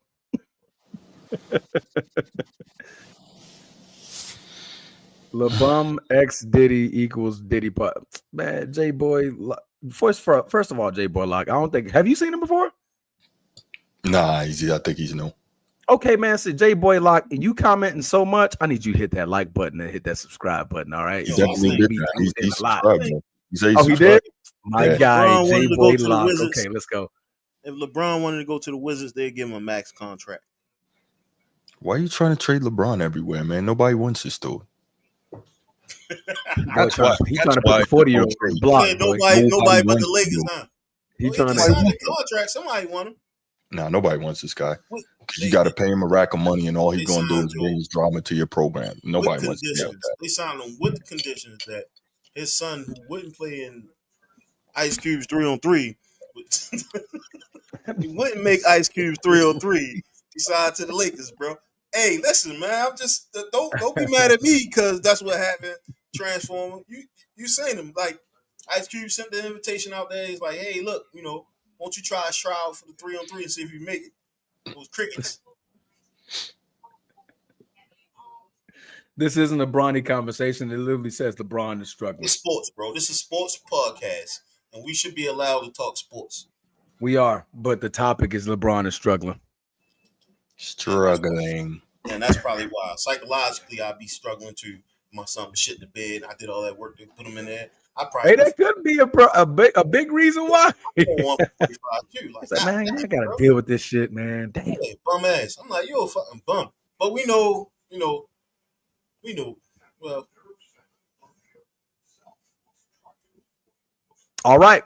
But there you go. Thank you for Bruce for calling in, man. Appreciate the conversation as always. I believe that is it. We should be moving on to a dinosaur. To a Celtic. Great. But the only Celtic I ever give respect due to, that is Larry Legend. Is that who this Larry is? That's only Larry Legend, right? Yeah, Larry Bird. But that's okay. That's Bob Ryan right there on the thumb. 300 episodes with Larry Bird. That's not Larry Bird, bro. No, that's Bob Ryan. Why is it Bob Ryan? Because we don't have the sound of Larry Bird talking, but Bob Ryan was actually discussing his conversation with Larry Bird. Bob Ryan is Indiana. He's a Hall of Fame contributor, wrote for the Boston Globe and covered the Celtics for like 60 years. So So is the conversation about him or Larry Bird? No, it's about Larry Bird and Larry Bird's thoughts on the modern league. So because typically we put if it's about somebody, it's I know. I probably could have done better with that. I was confused. That's just Larry Bird, yo. That's just Larry Bird. It's not Larry. That's what it look like now.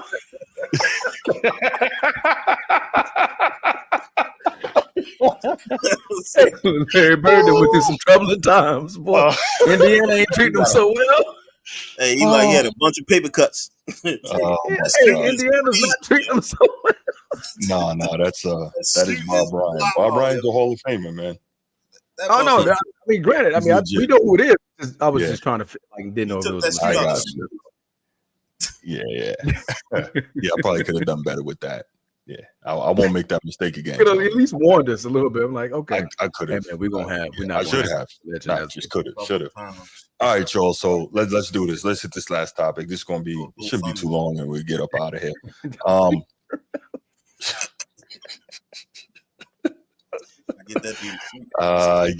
Yes, J Boy. Yes, that is correct. Larry Bird is better than LeBron. That is correct. Absolutely. I think he's saying Larry Bird. That's a question. I think he's asking.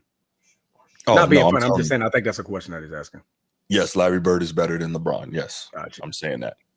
All right. So here's the deal. Larry Bird. We know. That's crazy work, though. That is crazy work. That's not crazy. What is? Larry Bird better than LeBron? I think LeBron would give him the business, shorty. Like, real talk, yo. Definitely give him the business. He was like top of the backboard, banging on motherfuckers. And he running Larry Bird straight over, bro.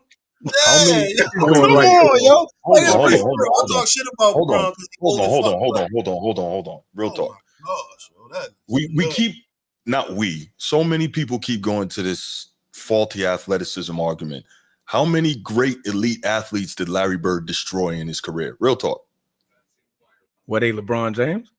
Was okay. Let's try this. Was Did Dominique he stop Wilkins? Dominique Wilkins? Dominique Wilkins was just as athletic as LeBron, if not more. Just as explosive, just as fast.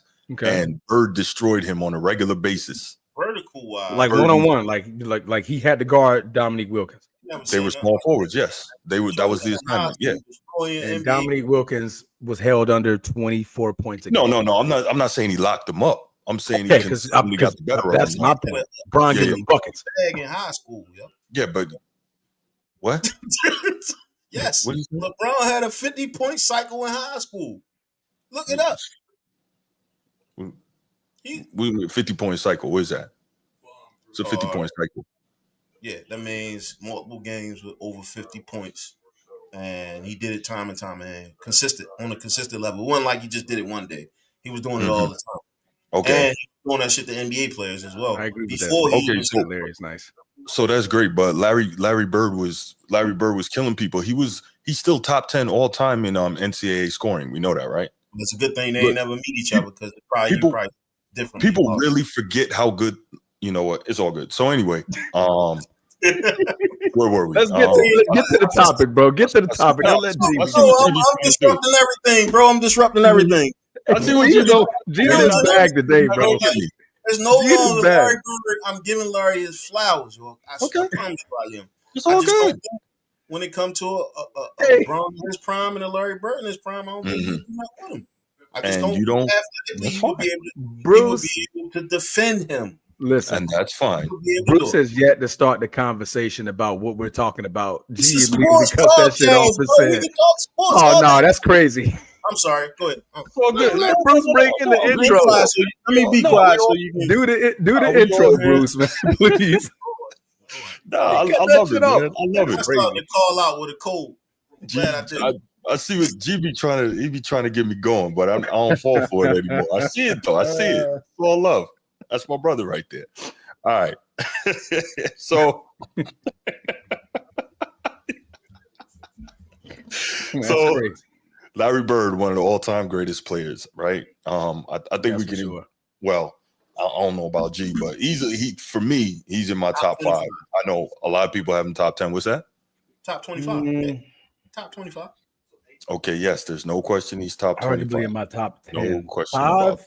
I don't think so. I don't have him in my top 5. No, I respect I'm just that. capturing the whole overall. Like everybody should have him in at least top 25. I agree. Absolutely, without a shadow of a doubt, he's in the top 25. Yes, everybody should have him at least in their top 10, but that's it. Yeah, I think he's in my top 10. Yeah. So Larry Joe Bird, Hick from French Lick, 3-time world champion with the Boston Celtics, arguably at his peak, arguably the best player in the league. 3 straight MVPs from 84 to 86, 84, 85, 86. Yep. And was the linchpin on some of the greatest teams in NBA history. Absolute problem. And then, he got broken down later by injuries and whatnot, but he could shoot it. He could pass it. Yo, he was crazy with the touch passes. Damn. I missed that. Woo. Nice with it. But Larry Joe Bird, man, that was my guy. He was one of my original step back, no travel. But anyway, absolute problem. James Harden. Pass it, right? Pass it, rebounded. Couple times, I think, all NBA defense, second team. So, not a lockdown guy, but he could defend enough. Obviously, we know about his prowess as a shooter, 10 rebounds per game in his career, as, on one of the greatest front courts of all time in a much more physical era. Straight, legitimate dude. And also an elite executive. I think he won Executive of the Year. And I also believe he won Coach of the Year. Took Michael Jordan and the Bulls to 7 games in 98. And also took the Pacers to the NBA Finals in 2000, where, of course, they fell to your guys' transformer, those dominant Lakers, Shaq and Kobe. Yeah. And so no shame in that. I mean, I'm sure Reggie wishes he could have got one, but no shame in the guys who beat them, right? Obviously, you never take pride in losing, but, man, it would have took a machine or something to beat that team. But, yeah. Or maybe just Drexler and Dream Rockets. But anyway, that's a different thing. I would like that matchup. Drexler and Dream Rockets versus Shaq and Kobe Lakers. Yeah. Real good. That would be great. Yeah. That'd be a good one, right? Yeah. Lakers in 5. 5? Yeah, Lakers in 5. That's disrespectful, man. Yeah. That's disrespectful, man. Dream was so come on, so man. nice, so good. But I so want him to battle prime Shaq. Well, the Shaq that he took on was not he was Prime not yet, but it wasn't like it was like how you know how you waiting on a cake to bake, right? Like you waiting on a cake, you're like, it's just not quite ready yet. That was a Shaq that a king got to me, right? Yeah. He wasn't quite like, okay, I'm that dude, right? Shaq was nice. Don't get it wrong. Orlando Shaq was a killer, right? But that guy went to LA and became a force, one of the most dominant players that ever played a basketball, right? Like you could just move you out of the way. Like I wanted to see him battle that. Yeah, I mean, no doubt. But I don't think I think Shaq probably would have fouled out though. I think he might have that Shaq, Lakers Shaq, he might have fouled out playing against Prime Dream like that. But anyway, that's not what this segment's about, huh? A 2-on-2 or like a 5-on-5? No. I'm talking about 5-on-5, like in the series. Okay, gotcha. Yeah. But anyway, not really the point here. So we'll get into another. I digress. Anyway, I was talking about Bird's greatness on all levels, and so this is a guy who I think really knows basketball. And I heard some comments from Bob Bryant, as you can see in the thumbnail. Bob Bryant, for those who don't know, has covered the Boston Celtics for about 60 years for the Boston Globe, and he's in the Hall of Fame as a contributor. Just an outstanding and legendary journalist and sports writer in the city of Boston. He didn't just cover the Celtics, but he covered like pretty much all the major professional Boston sports. So anyway, he was that right. So he was that dude, and so he had some. Bob Bryant talked to him kind of about the state of the modern NBA and the state of the All-Star game. So it's just something I wanted to share, and then we give a couple thoughts, and then we might take a couple calls. But let's hear what Bob Bryant had to say about Larry Bird's thoughts on the modern NBA, and then we'll come back and discuss it, and then we'll get up out of here. We're just chatting because, we haven't talked in a while, and I had two things that are on my mind. The first one was in the with this new All-Star game format, this nonsense, they won't play they refuse to play a real basketball game. And so they've got to find some other way of doing this. And they don't care about the All-Star game. It's all about the dunk contest and the 3-point and the game is, oh shit, we got to play a game, I mean, and they made a mockery of it. And I say I blame these players. If they wanted to play basketball, we'd have a game. Sure.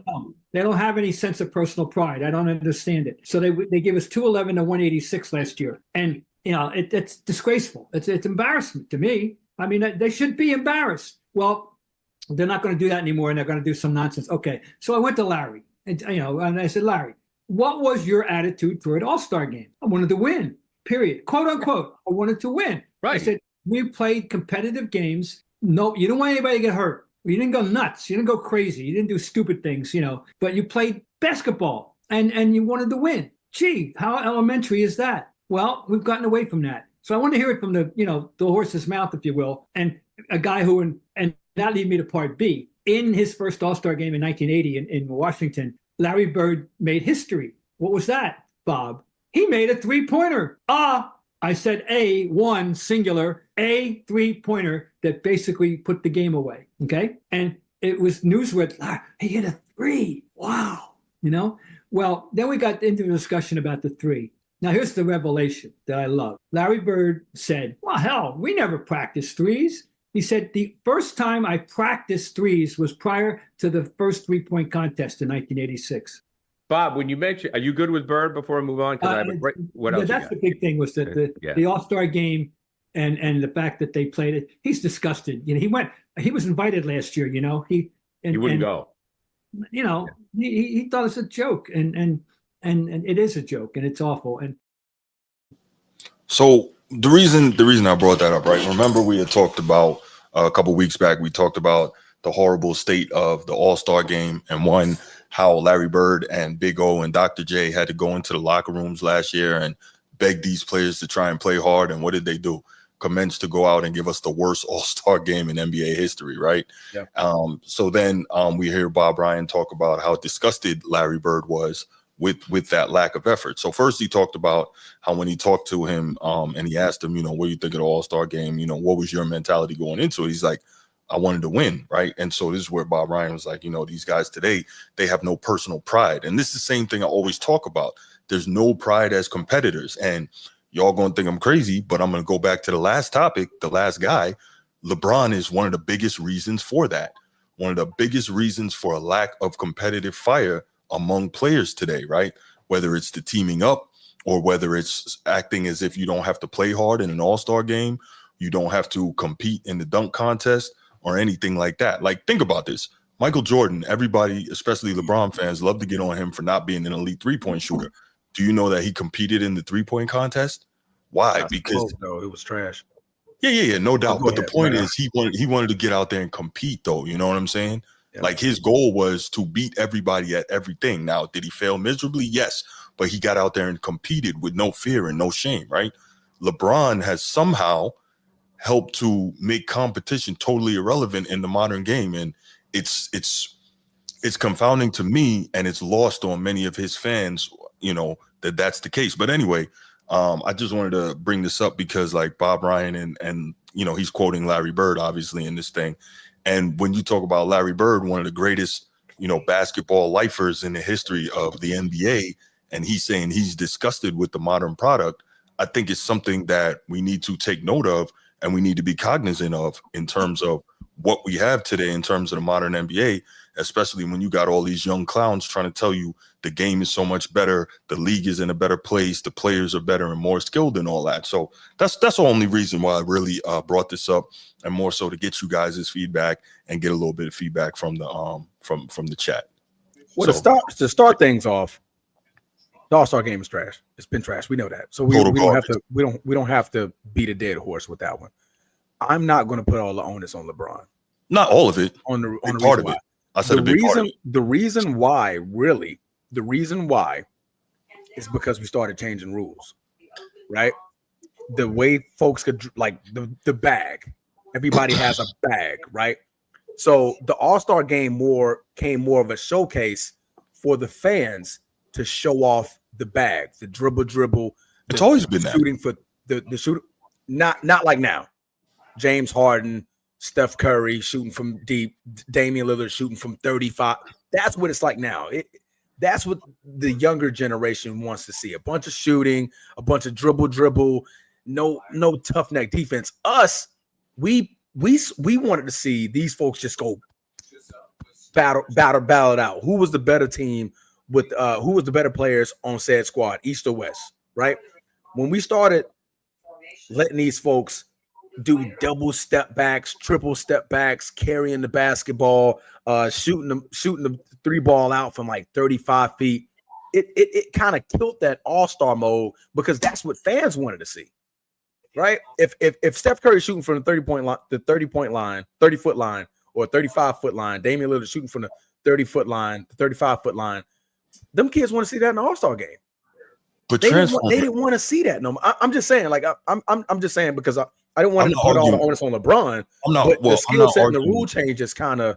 I'm not arguing with you on that because, but what we're seeing though is the numbers consistently going down year after year. So that's showing us that somehow they believe that that's what people want to see, but that's not really what they want to see. But I'm saying, like, they opened that can of worms up and it got worse. Okay. That's what I'm saying. They opened that can of worms up, like, oh man, let these folks go out there and just showcase the skill set that these kids love. But then when they did that, everybody was like, I mean, that's what they want to see. I'm not going to go out there and guard that boy at the 35-foot line if you're going to let him shoot it like that.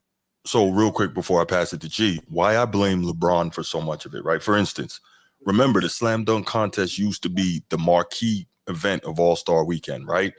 And if you were an uber athletic player, especially an athletic wing in the NBA, it was almost like part of your duty to go compete in the All-Star contest, right?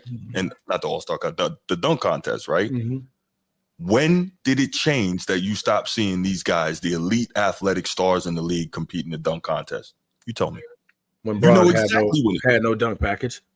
And he didn't want to take that embarrassment. Bron has no dunk package. Right. He didn't want to compete. Well, no, he has a dunk contest. He has it in the layup lines, and he has it in practice, and he has it at Bronny's high school games. He had it all then. But what I'm trying to say is like the flair of it. Lights.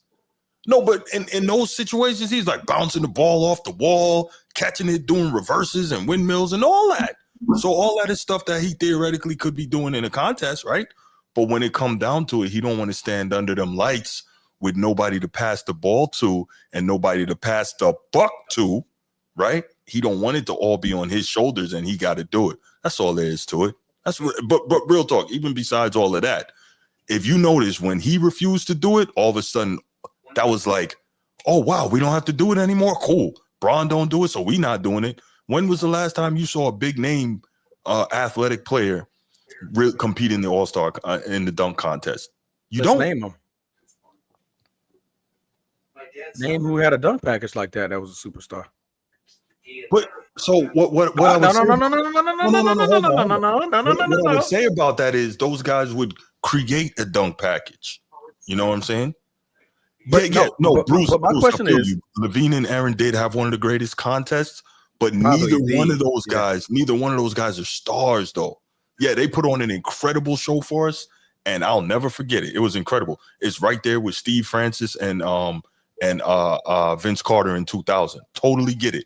However, none of those guys were stars though, and that's what I'm talking about. Go ahead, Transform. But my question, it was just a simple question. Name me a superstar that can dunk like that to be put in that said spotlight. The last one, I guess I saw. LeBron is what I'm saying. But Right. That's what I'm saying. The last one was probably like when it was Blake Griffin. I would really have to dig to try and find one that fits that. To try and fit that. But, so is he truly to blame that superstars stop doing it, or the superstars just don't have that ability? No, well, okay. We don't get to say the superstars don't have that ability. Remember, today's players are so much more skilled. They're so much more athletic. Okay, they can jump higher. Let's digress a little bit. Superstars.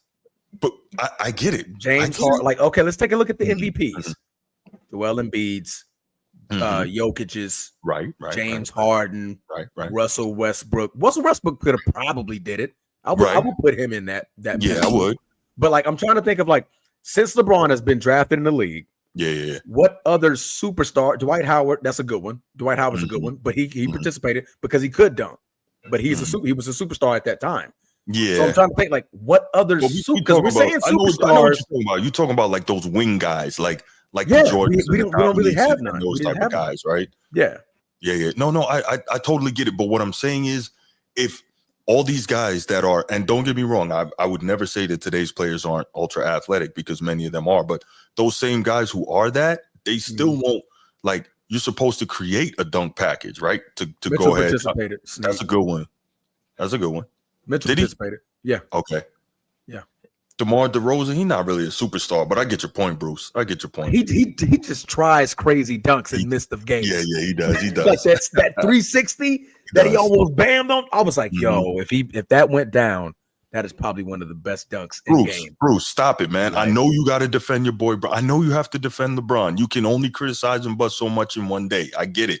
But there, I mean, when stuff lines up, we got to be real about it. There's no excuse for him never having competed in a dunk contest, not even once. And it can't be coincidence that it perfectly coincides with him not doing it, that nobody else of note does it anymore. That's not coincidence. That's why I asked the question, because post LeBron, there has been no true superstars that can dunk. Like, look at it now. Like, if you was to go and ask the superstars of today's game to go into the dunk contest, who you picking? To get in the contest? John Morant. If he could freaking stay healthy and chill with the beignets, Zion, right? Zion was supposed to. He was supposed to, but he kept getting hurt. Yeah. He was supposed to. So like that's why I'm saying, like, we throw Bron under the bus for doing, like, granted, did he not participate in the dunk contest? He didn't. But we're saying what it sounds like you're saying is Bron is the cause of the superstars up to today from not doing it. I'm saying there hasn't really been no superstars that can dunk like that. The only name that's honorable is DeMar DeRozan, but he's not a superstar. So I'm gonna jump in because we get off the topic, right? Like we was talking about Larry the Legend, and then we start moving to the Lakers, and that's not where we need to be. Got your back. See, I appreciate you, brother. Thank you. And so, if you guys, would allow me when I looked at this Larry the Legend, listening to the old dude with the $2 suit. And the Man, he probably got more money than all of us combined and multiplied by 5. With the combo, and the 60-year freaking paper cuts from turning newspapers. That man's a Hall of Famer, though. Yeah. No. I but I understand why. I understand why he's the the poster child for this Larry the Legend topic, right? Mm-hmm. Like he's dated, and so when we look at Larry the Legend, the league needed him to propel them to a position where somebody else could come and take over. And so a lot of the highlights we seen could have been fabricated, or they could have been just amplified. I'll say amplified, not fabricated. I'll say amplified, right? Not saying that at the end of the day, this is a kid sport, right? Larry was cold, man. He was cold. You look at his fourth quarter highlights; he was always there in the clutch. But there was no, that next level player. They wasn't there. The game was slower. What do you mean by next level player? When I say next level, I mean like somebody coming down, throwing an in and out, kill a crossover, pushing hard left, going behind the back as a 7-footer and shooting 3. That wasn't really happening on a consistent basis back then. That's what I'm saying. And it wasn't 7-footers. Okay. Yeah, it wasn't. Not even 7-footers. You look at what AI did in the league when he came in. He crossed one of the best defenders ever played the game up. It changed the game. We had these alphas coming, and I know you don't want to hear this because we don't want to put Larry the Legend on the same shelf that Wilt is on. We don't want to put him on the shelf to the point where people no longer talking about him and pushing up his accolades. Larry was cold, man. He was. But to say that he would be able to do anything today would be an insult to the game. Nah, man, it would be an insult to the game, bro. Like it really would, bro. Like he would destroy today's game. Listen, I'm not saying he wouldn't be able to hold his own, but he would also be a liability. He would be a defense. Yes, you have an argument. I know, right? bro. Defensively, listen, bro. I know. I see the shoes. But offensively, he's giving somebody work. Larry's giving as much as he gonna take the work. Because I was looking at these Dominique Wilkins games, and they had some. I'm gonna finish my take, and then Dominique was giving him work. I'm gonna finish my take, and we're gonna talk about it. You got a lot more 50-inch verticals in the league than you had back then, bro. Like it's a lot more 50-inch verticals. There's a lot more kids that's getting up and down the court a little faster than they were back then, and that's just what it is. Like, oh yeah, you can hit them with a pump fake, get them jumping, but as you can see now, like it's crazy right now, bro. It's crazy. Okay. I'll give you the perfect example. Can Luka Doncic jump at all?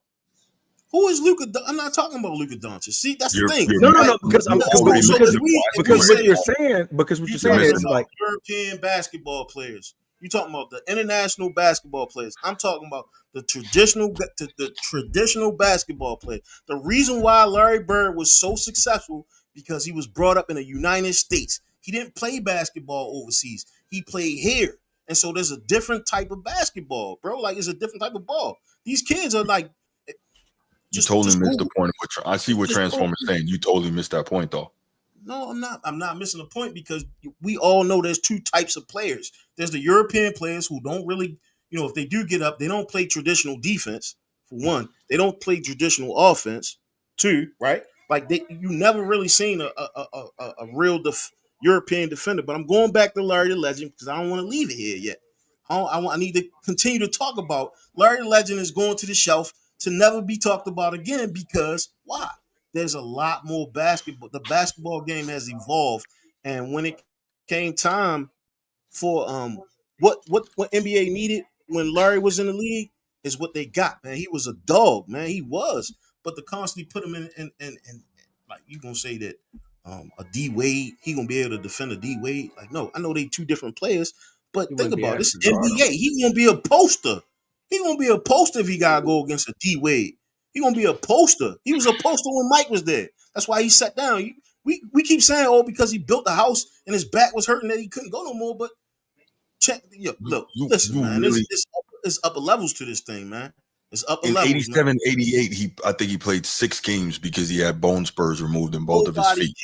Nobody cares about no, that. No, You you're missing holding the on to point. that, bro. Like you holding on to that. Nobody cares about his bone spurs. All right, okay, G. I'm gonna put about his bone spurs, yo. okay. Nobody You're right. cares about his bone All right. spurs, yo. You make Carry an on. excuse for this dude, man. Like he had I'm to not suit up making any like excuses, but everybody else, man. The you point of the missed the matter point is Transformer the put out game there has because evolved in some you ways. can say that all you want, but if Luka could kill in today's league and make first team All NBA 4 years in a row, Larry Bird would too, because Larry Bird is way better than Luka. That's what the point was. And Larry had eight straight years where he finished top 3 in the MVP voting. 8 straight years. Like, Larry Bird is not better than Luka, bro. Larry Bird is not better. You delusional, bro. You delusional, yo. You got it. Larry Bird is not better than Luka, yo. He's not. Tough one, G. I want to help you. That's not, tough. Yo, I know we get his dude. What can Luka do that Larry couldn't?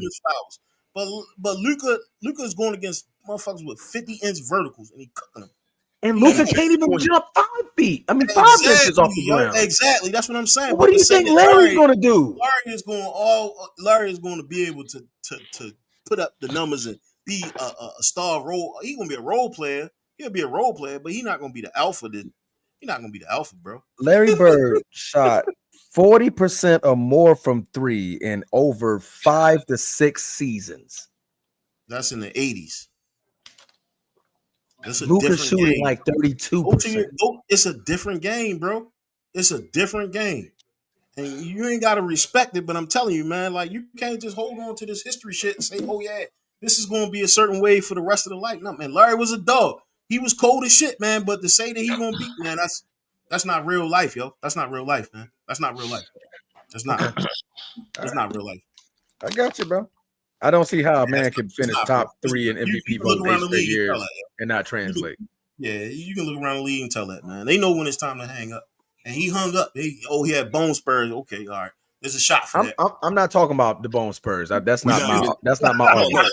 I don't even know what that is. Yo. That might be something real serious. I never heard of it. It just sounds like Really?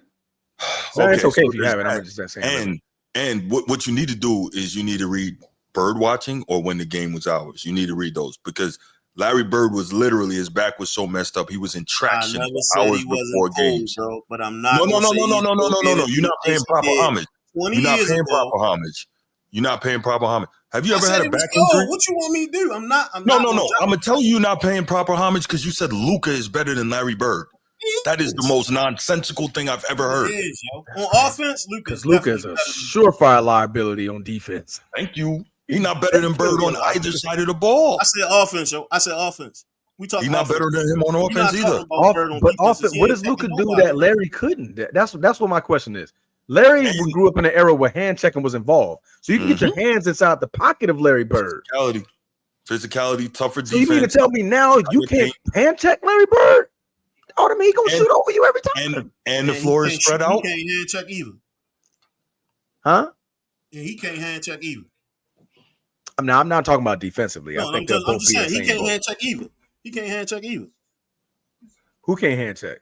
Larry Bird can't hand check. I mean, both rules apply both ways, bro. Like, there's no way for us to know if he would be. The only thing I'm saying is in the 80s, he was cold. That's something that we can go and do you think that skill set can translate into the NBA? And say that. I can agree. I can disagree and say, you know what? If Larry right now would just be a normal player, bro. Like, I don't think he would be able to excel because he don't have the freaking vertical one athleticism that Luka Doncic doesn't have. So Luka's more. So how does Luka do it when he don't have the vertical, the athleticism? They two different people, bro. They two different people. The game faster. They two different people. Actually, we just saw clips of Larry Bird running up the court. The 80s was a faster game than this decade. Actually, by pace, he's actually right. By pace, you can look that up. How? You know what? I like how every time I say something, both of y'all piggyback on it. I get it, bro. Because we look at the numbers and the facts, bro. You piggybacking off what you saying, bro. I'm gonna Google it right now. I'm gonna Google it. You don't have to. I'm Googling it. I'm Googling it. To another. I'm Googling it. Another. I'm telling y'all, bro. Like it ain't NBA game pace. It's not what you think, man. By decade. It's a lot more. It takes a lot more energy to score the ball than it did back then. It does. I'm not Average taking league nothing from pace Larry in Bird, each man. I'm decade. not. But according to the tier 1 players, because we hold them to a certain level, we're not talking about the bums that Luka playing. We talking about all the tier 1 players when it come down to it. You just finished saying that Luka's better than Larry Bird. Yes. You said Luka's better than Larry Bird. Offensively, yes. No offensively, Luka not better than Larry Bird. Offensively, and prove me wrong. Prove me wrong. Let me you ask don't have no way to prove me wrong, bro. Like I can say this because you don't have no definitive way to say because Luka can only play one way, and when he don't have the ball, he's just standing around. Player, yo. Like that's one player. You think there's a reason we keep? There's a reason we're using Luka. He won't be able to survive. There is a reason. Okay, what do you think? He won't be able to survive, bro. Listen to me. What do you think the reason is that we're using Luka as the example? Why do you think we're bringing up Luka? Probably because of race. Answer me that. Probably That's not why. Probably because of race and athleticism. I just finished athleticism. Yes, athleticism. That is why race and athleticism. So you're not race. I don't care about that. You know me. Say race, but it's okay to say no. Luka. I know, no. come on, bro. Like, listen, a lot more better players in the league than Luka, yo. Listen to what I'm saying. Okay, I got the pace. In 1980, the pace was 101.54. The pace in the 2020s is 99. Who wrote that? The pace was faster in the 80s. Russia, Google. You got it from Russia, Google. How can the pace be faster? I looked up when they stopping at the 3-point line and shooting threes? Come on, bro. That don't make no sense. D-Bot. It's D-Bot. I already D-Bot. They stopping at the 3. Okay, I they give stopping you numbers. at the You say it's 3-point line and I got shooting, it, bro. Like, how can you tell me that pace is faster now? You just said proof. You just said fastest proof. pace happened in the 1990s, and you're still arguing. So I'm lost. Sir, be for real. They stopping at the 3-point line and shooting threes, bro. How you gonna tell me the pace is faster? Somebody tell me they shoot more threes to mean they gotta go short as a shorter distance to the game. What are we saying? Does this not make sense? Am I not like is what I'm saying sound irrational? Or does it seem like numbers, brother? Bruce, Kevin Durant is not better than Larry Bird. Stop that. Anyway, that's something else. But there's a lot of players better than Larry Bird, bro. I know you don't want to hear this because you're a Celtics fan, but it's true, yo. It's time for him to go to the shelf, bro. It's time not for him about to the go to the Celtics.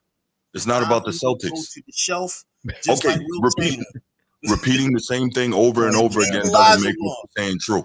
Do you determine repeating the same thing again over and over doesn't make it true. Listen to what I'm saying. It's the same thing when you do it. It's the same thing when Transformer do it. That's not what I'm doing. That's not what I'm doing. I'm trying to respond pace is calculated by determining the number of possessions a team uses in a game and dividing it by the 48 minutes. But they scoring way more than they did back then because they're not playing defense. Because of the 3-point line, help me, bro. Help me understand. Everybody's shooting threes. Everybody's shooting. So of course the numbers are going to be higher. Doesn't mean the pace is faster. So, do you sure? Bro, okay. I'm giving you definitions, bro. I'm giving you definitions. Google, what more do you want from me, G? What more do you want from Transformer. Me? Bruce wrote that shit, bro. Like, trust and believe, man. They not trying to let that shit go, man. The fact of the matter is, we've seen we are in order for you to score over 200 points, the pace has to be faster, bro. Like if we saying all-star games almost reach 200 points, bro, damn near. The pace has to be faster, bro. Well, they don't play defense. They just shooting threes all day. Right. That does not mean the pace is faster. There's a shorter distance to the goal. What are we saying? What? Okay. There's a shorter distance, yo. Like I can shoot a 3 from what? 20, what is it? 27-9? 26-9. Sorry, 26-9. It's a 3-point. 26-9, right? 23-9. 23-9? It's 26 nowadays. If you really look at it, players are not, they shooting it from the up. So then how is that a shorter distance to the goal? Take the ball out, right? You're further away from it. Listen, you are further away from the goal. Think about what I'm saying, bro. Which means you don't have to dribble all the way down, pass the ball inside, pass the ball. They're not running plays. Did you not listen to what I'm saying? They're shooting threes. The plays are designed for the perimeter, yo. Like not nobody going to the rack. Edward, why you did that, man? Edward, why you did that? I mean, we could delete the comment. Hey, that's my brother. I love him. We gotta delete that comment. But how dare we constantly propel somebody who really was just an average Joe, bro? Like he was cold, but he was just average Joe, bro. Would Luka make it in the 80s? No. Nobody's talking about Luka but y'all, bro. And that's because that's Oh my because God. you said because of athleticism. Right. G, I want you to listen to what you're saying. That was the thing that was going on, bro. Like this was y'all fail to realize. But at that time, there was a whole lot. There was a lot of players that was a lot better than Larry Bird, yo. But all you what said number was called? He had the shots, like we see time and time again. He was cold, no doubt. What? But okay. Listen, you said it was a lot of better athletes. Everybody has 50-inch verticals, can jump out the box, boom. So Larry can't get shots off. Luka has zero athleticism, yet still can average 33 in a season. Larry Bird, I would say, had better athleticism than Luka Doncic. Can we agree there? Larry Bird was a cold. better athlete. Like I said, in the 80s, he was a better athlete. In the 80s, he was cold. We can't say what he would do right now because it's not the 80s no more. The rules changed. Everything about the game damn near changed, bro. Everything about the game changed. How can we say that Larry would be cold today and he was barely cold then? Like, he had a team. It's a team game, yo. And Luka wouldn't be as nice as he is if he didn't have the supporting cast, bro. Like, be for real. It is what it is. You can see things the way you want to see it, but there's no way Larry Bird coming off the shelf, right? And he putting up numbers that he put up in the 80s right you now. Must be crazy. He would kill with you don't you're the same one. Like to see. No. Stop. Hold on. All right, let me talk now. Let me talk now. Bro, let me talk now. It's not about being a fan. You're the same one who always talks about they don't play defense today, right? Right? Do you not say that? You say that constantly. We also know that the paint is not nearly as packed today. We know the floor is spread, which allows much clearer lanes. We know there are less rim protectors. We know all this. These are facts, not opinions. So if we also know that there is freedom of movement allowed because you get way more off-ball fouls. We know that because Stu Jackson, former vice president of operations for the NBA, stated that rule was changed in like 2004. We know that. All these things I'm saying are facts. So if you have all these things that are made to proliferate the offensive production of players, right?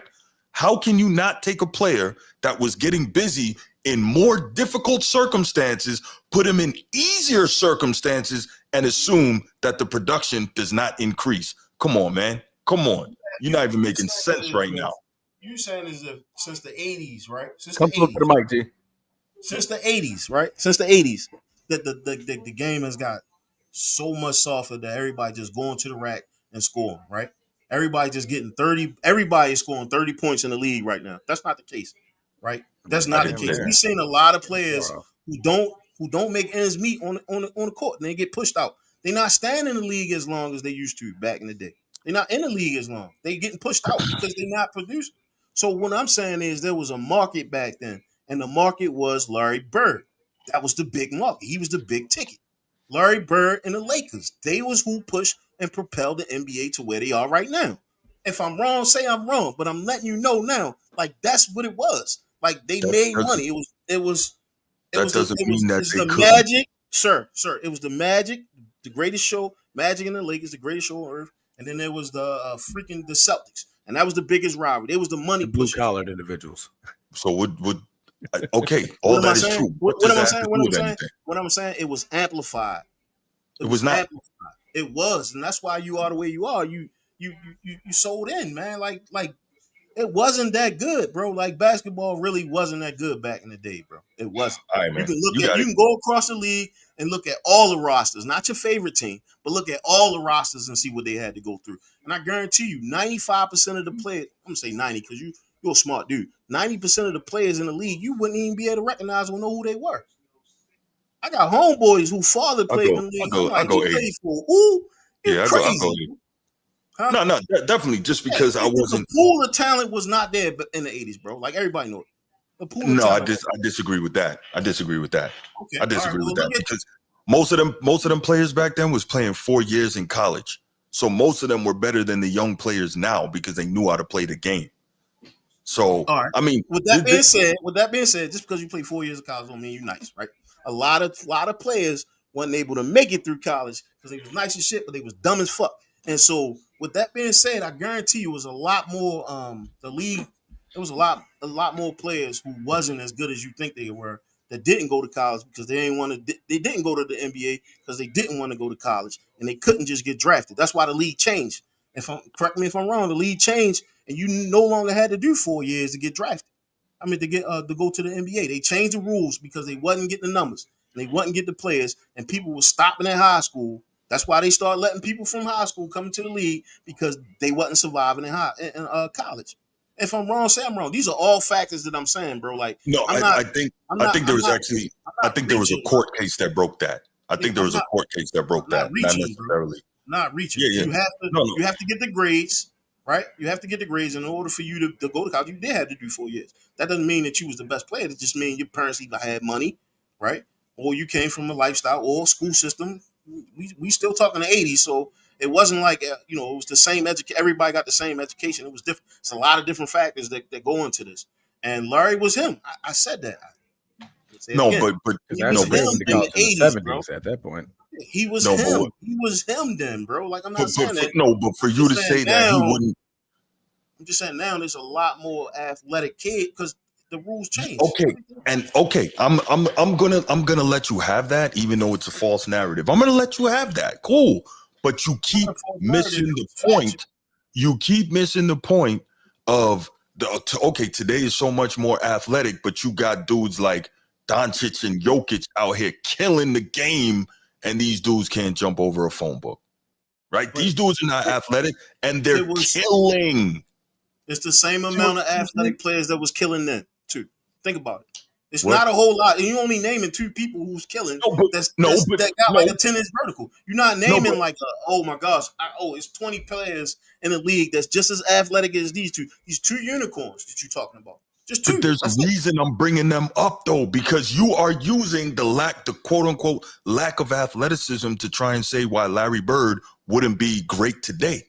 So I'm like, you can't do that if we have more than one example of guys who are arguably less athletic than him that are killing today. That's what I'm saying. We also know that there's a machine behind that as well. That's an international machine that's pushing certain players in the forefront. But they still coming out on the floor. You still got to play the 48 minutes, bro. You still got to play the game. Coming out here getting to 30 in the modern game. They don't run the game that's being played. They still got to play the game. Right. They can push the narrative and they can say, hey, we can try to give these guys awards and all that. I got you. No argument there. Cool. With no athleticism and giving folks buckets. There's a spotlight there. I'm gonna say this. There's a spotlight there.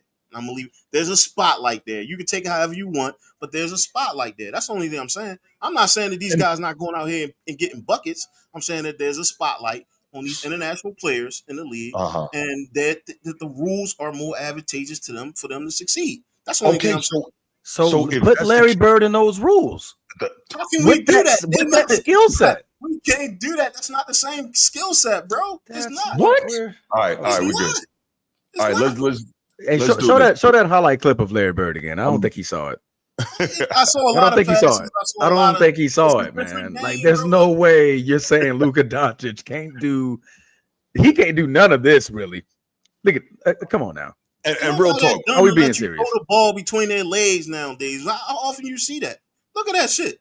He didn't even do nothing. Dude fell. Gotcha. Come on, man. Like, be for real, bro. Elite passer. Look at that shit, yo. Like, come on, dog. Elite. I said he cool, but goddamn, some of that shit is OD, yo. Ain't nobody just falling because Larry Bird slow ass take a step back, man. Come on, dog. Right, but be for real, yo. I'm not seeing Luka do none of that. Right, Luka definitely not dunking. Exactly. And look at this, real talk. That's what Luka does right there all day. This is Luka. This is exactly what Luka does all day. So Larry can't do that. The fact that y'all still like just that's Luka. The only person you saying is Luka. I'm talking about all the other players because you mentioned athleticism, bro. That's what I'm saying. How are you ignoring the main point here? How do you keep ignoring this? No, it's not a main point. You're not looking at this thing from a macro level. You're looking at it like, you said it. This unathletic white boy was able to do this. Then all of them should be able to do it. And that's not the case. No, but because we're talking about a specific person. We're talking about a specific white boy, the best white boy to ever touch basketball. Correct. By the way, imagine if I ain't gonna say white boy. I'm saying multiple unathletic players being able to score. Okay, all right, they can score. None of them playing defense. You ain't show one clip of this dude playing defense. Only thing you showed me was him. nobody makes I didn't say almost I'm just no saying. one There makes was no highlight reels clips of of him playing but defense. There was no clips of him blocking nobody. With he did finish third in defensive player of the year, 50-inch but vertical. Okay, all right, he finished. he did I that. take your word because I haven't seen any clips. I only seen him like crossing up other. I mean, of dudes. course, because we're gonna show what he was the best at. Right, I understand. I said he was cold, bro. Like I don't. No, and that's fine. That's fine. But you're no. We I'm not gonna say that he would be able to do the things he's doing then that's today fine. because that's fine. I'm not saying that. Yeah, like I just because, seen a dude and fall you don't have to, but it's confounding to me that he could do it. He could do it against. Oh my no, gosh! You don't have to do anything, but it's amazing to me that he's not you in my don't top see, 10, like I said before, and then he's not going to be in my top 10. That's just okay. He's a top 25 player, and he's going to stay there. Okay, and you can continue to be disrespectful. That's a-okay. It's you not can feel how you want to feel about it. It's not disrespectful, yo. Times change, cool. yo. It's certain things just yeah. All right. And so again, I will continue to say it. If Luka keeps making first team All NBA, then you can't tell me that Bird can't do that today. Top 5 Bird most unathletic players in the league. All right, I put him there. Do we consider Dominique Wilkins a decent now it's a new genre defender? of basketball. It's the most unathletic players. Athletic, right? Yeah, you got Dominique Wilkins, athletic. No, he wasn't athletic because he played in the 80s. No, he wasn't athletic. There's no I'm talking to you now. then. Dominique, athletic, but good defender. Yeah. He could defend. Yes. Larry gave him 60, 34, 48, 25, 46, 39, 29, 30. So I'm trying to figure out if he can give Dominique that. But Dominique, like LeBron James, bro. Dominique must have had a 5-inch vertical. 28, 29, 41, 26. This is all against one-on-one, like Dominique Wilkins. 36, 29, 40, 26, 34, 32. I'm trying to spotlight is putting the ball in the basket. I'm trying to understand it, bro. The spotlight is putting the ball in the basket. I got you. How many of those were free throws? Not a lot. I mean, a couple times he had double digits in free throws, but not a lot.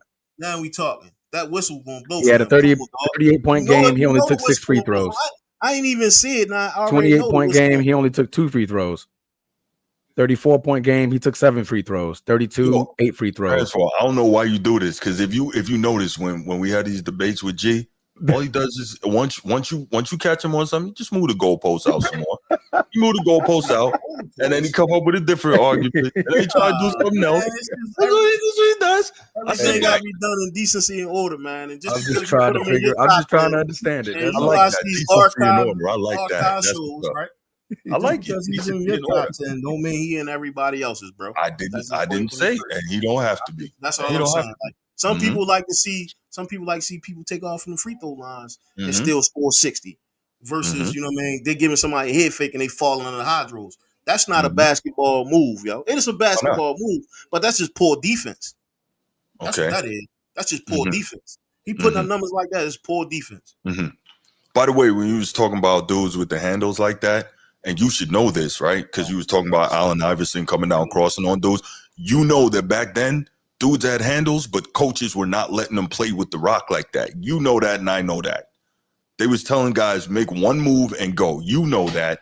Matter of fact, if you need to, I can get you the clip of Kenny Smith breaking that down on Mark Jackson podcast. I can help you out with that. We played that. I know basketball, dog. There's one thing nobody on this panel. I know you do. I don't matter. It don't matter what time y'all get up. It's one thing none of y'all on this panel gonna be able to show me, and that's how to play basketball and how the game of basketball is played. That's all I'm gonna say, bro. And anytime y'all want to, we can throw the ball out there. We can throw the ball out there, and I can show y'all Larry Bird, fucking Hakeem Olajuwon. I have never argued with you on that, have I? Like that's what I'm saying. But I never argue with you on that. You know that. The only other thing that I'm saying, bro, is like it's 2 different eras, man. But I understand that we want to hold on to legacy. But you still gotta get these kids that you still gotta give them, you know, they just do, bro. Like you still have to get them because the game changed. You got 7-footers doing, you know, hard dribble to the left, behind the back, shooting a fadeaway goddamn 3. That's right. You're right. And they can come down and do that shit 20 times in a row. That's right. Check that shit. And he Guess ain't had what? to look at Guess that. what? He ain't had to see Can those, nothing like that. can those same 7-footers get on the block and give you an up and under? Can they give you a step through? I'm sure Can they they give can. you jump hook with both hands? No, they can't. I'm sure No, they they can. can't. Why are you saying that? These same 7-footers that you talking about that's doing that, these dudes can't go on the block and get a bucket. That's why you think that Embiid and Jokic are killing the way they do. Because the vast majority of 7-footers today cannot play the low block. And so the 7-foot so-called post defenders have no idea what they're dealing with. That's why doing Jokic this shit in and college Embiid be though. killing They do like it in that. college. They do it in college time and time again. They do it in college, and then when they get to the league, you know what they tell them? Pass the ball to the motherfucking perimeter. That's what happens. It's not that they can't dominate on the post. It's just that they ain't get no plays called for them, yo. Like that's where the game changed, bro. That's where the game changed. It's not that they can't do it. It's They just can't do it. there's no room for a dominant big man in the league. What are you talking about? With the way the floor is spread today, of course there's room for a dominant big. It should be even easier theoretically for a big to get busy on the low block. Again, Jokic and Embiid, we see it. If you have the skill set, you're going to do it. Why? Because with the way the floor is spread, you got all these, you don't have traditional power forwards anymore. Everybody's in the corner trying to get corner threes, right? You got corner threes, you got wings, you got guys at the top, right? So if that's the case, you get a true center on the low block, it's easy for him to score because it's much harder for the double team to come. You know that, and I know that. I don't got to tell you how basketball works. You taking what I'm saying, and like if you look at Jokic, yes, he is. You can run your offense against Jokic. Embiid ain't going to be on the floor 9 times out of 10. So it's hard for you to build. I mean, when he's on the floor. Yes, it's hard for you to build your offense around him because he's too damn. Because outside of those two guys, like nobody is going to really trust. And I can't really say that because there's some really cold motherfucking centers in this league. There's some cold centers. Not playing the block. Yeah, but I mean, even still, like they might be coming off the bench, but nobody is trying to run their offense around that type of player, bro. Like because they can't do it. They drafting shooters, bro. Like they drafting the 3-point shooter. It's the rise of the shooter. We in the era of Steph Curry. Yeah, I don't disagree with that. All I'm saying is, yes, I agree. But let's do this. Let's leave it right here because we can argue this all day and all night. As soon as this shit over, we gonna get on the phone and be going at it. Well, maybe I'm going to sleep as soon as it's over, man. Shoot. Big facts. Got to close out. All right, but listen up, y'all. I don't know how you do it, Transformer. Man, I be trying to get up at 5, man. I'd be like, I can't do it. Snooze. Just roll out of bed and hit the floor real hard. It wakes me up every time. What's that? I said, just roll out of bed, hit the floor very hard. It wakes me up every time. That's a thought. I knock out about 25, 30 push-ups and gets the blood flowing. Okay. We'll just get up and run outside real fast. Hell no, I'm cold. I ain't trying to shock myself to death. I'm trying to wake up. It was like 33 degrees outside this morning. It was crazy, bro. My windows were frosted. We're not used to that in Florida. Facts. We don't see that too often. That's that Baltimore shit right there. Right? We're going to go ahead and drop it off here, y'all. Thanks so much for taking the time to join the Format Podcast. Listen to us, rock with us, engage with us in the chat, call in. We appreciate all that. Y'all have a great night. We will be back, Saturday night. And, man, if y'all college football fans, enjoy this Saturday because it's a lot of conference championship games that will shape the face of the first ever 12-team playoff. Yeah, unless you're a Miami fan, you can't. Who that is we'll find out who's going to be in the 12-team playoff on Sunday afternoon. So, y'all have a great night. We will talk to y'all next time, and we out. Peace. Mellow over Larry Bird. Stop.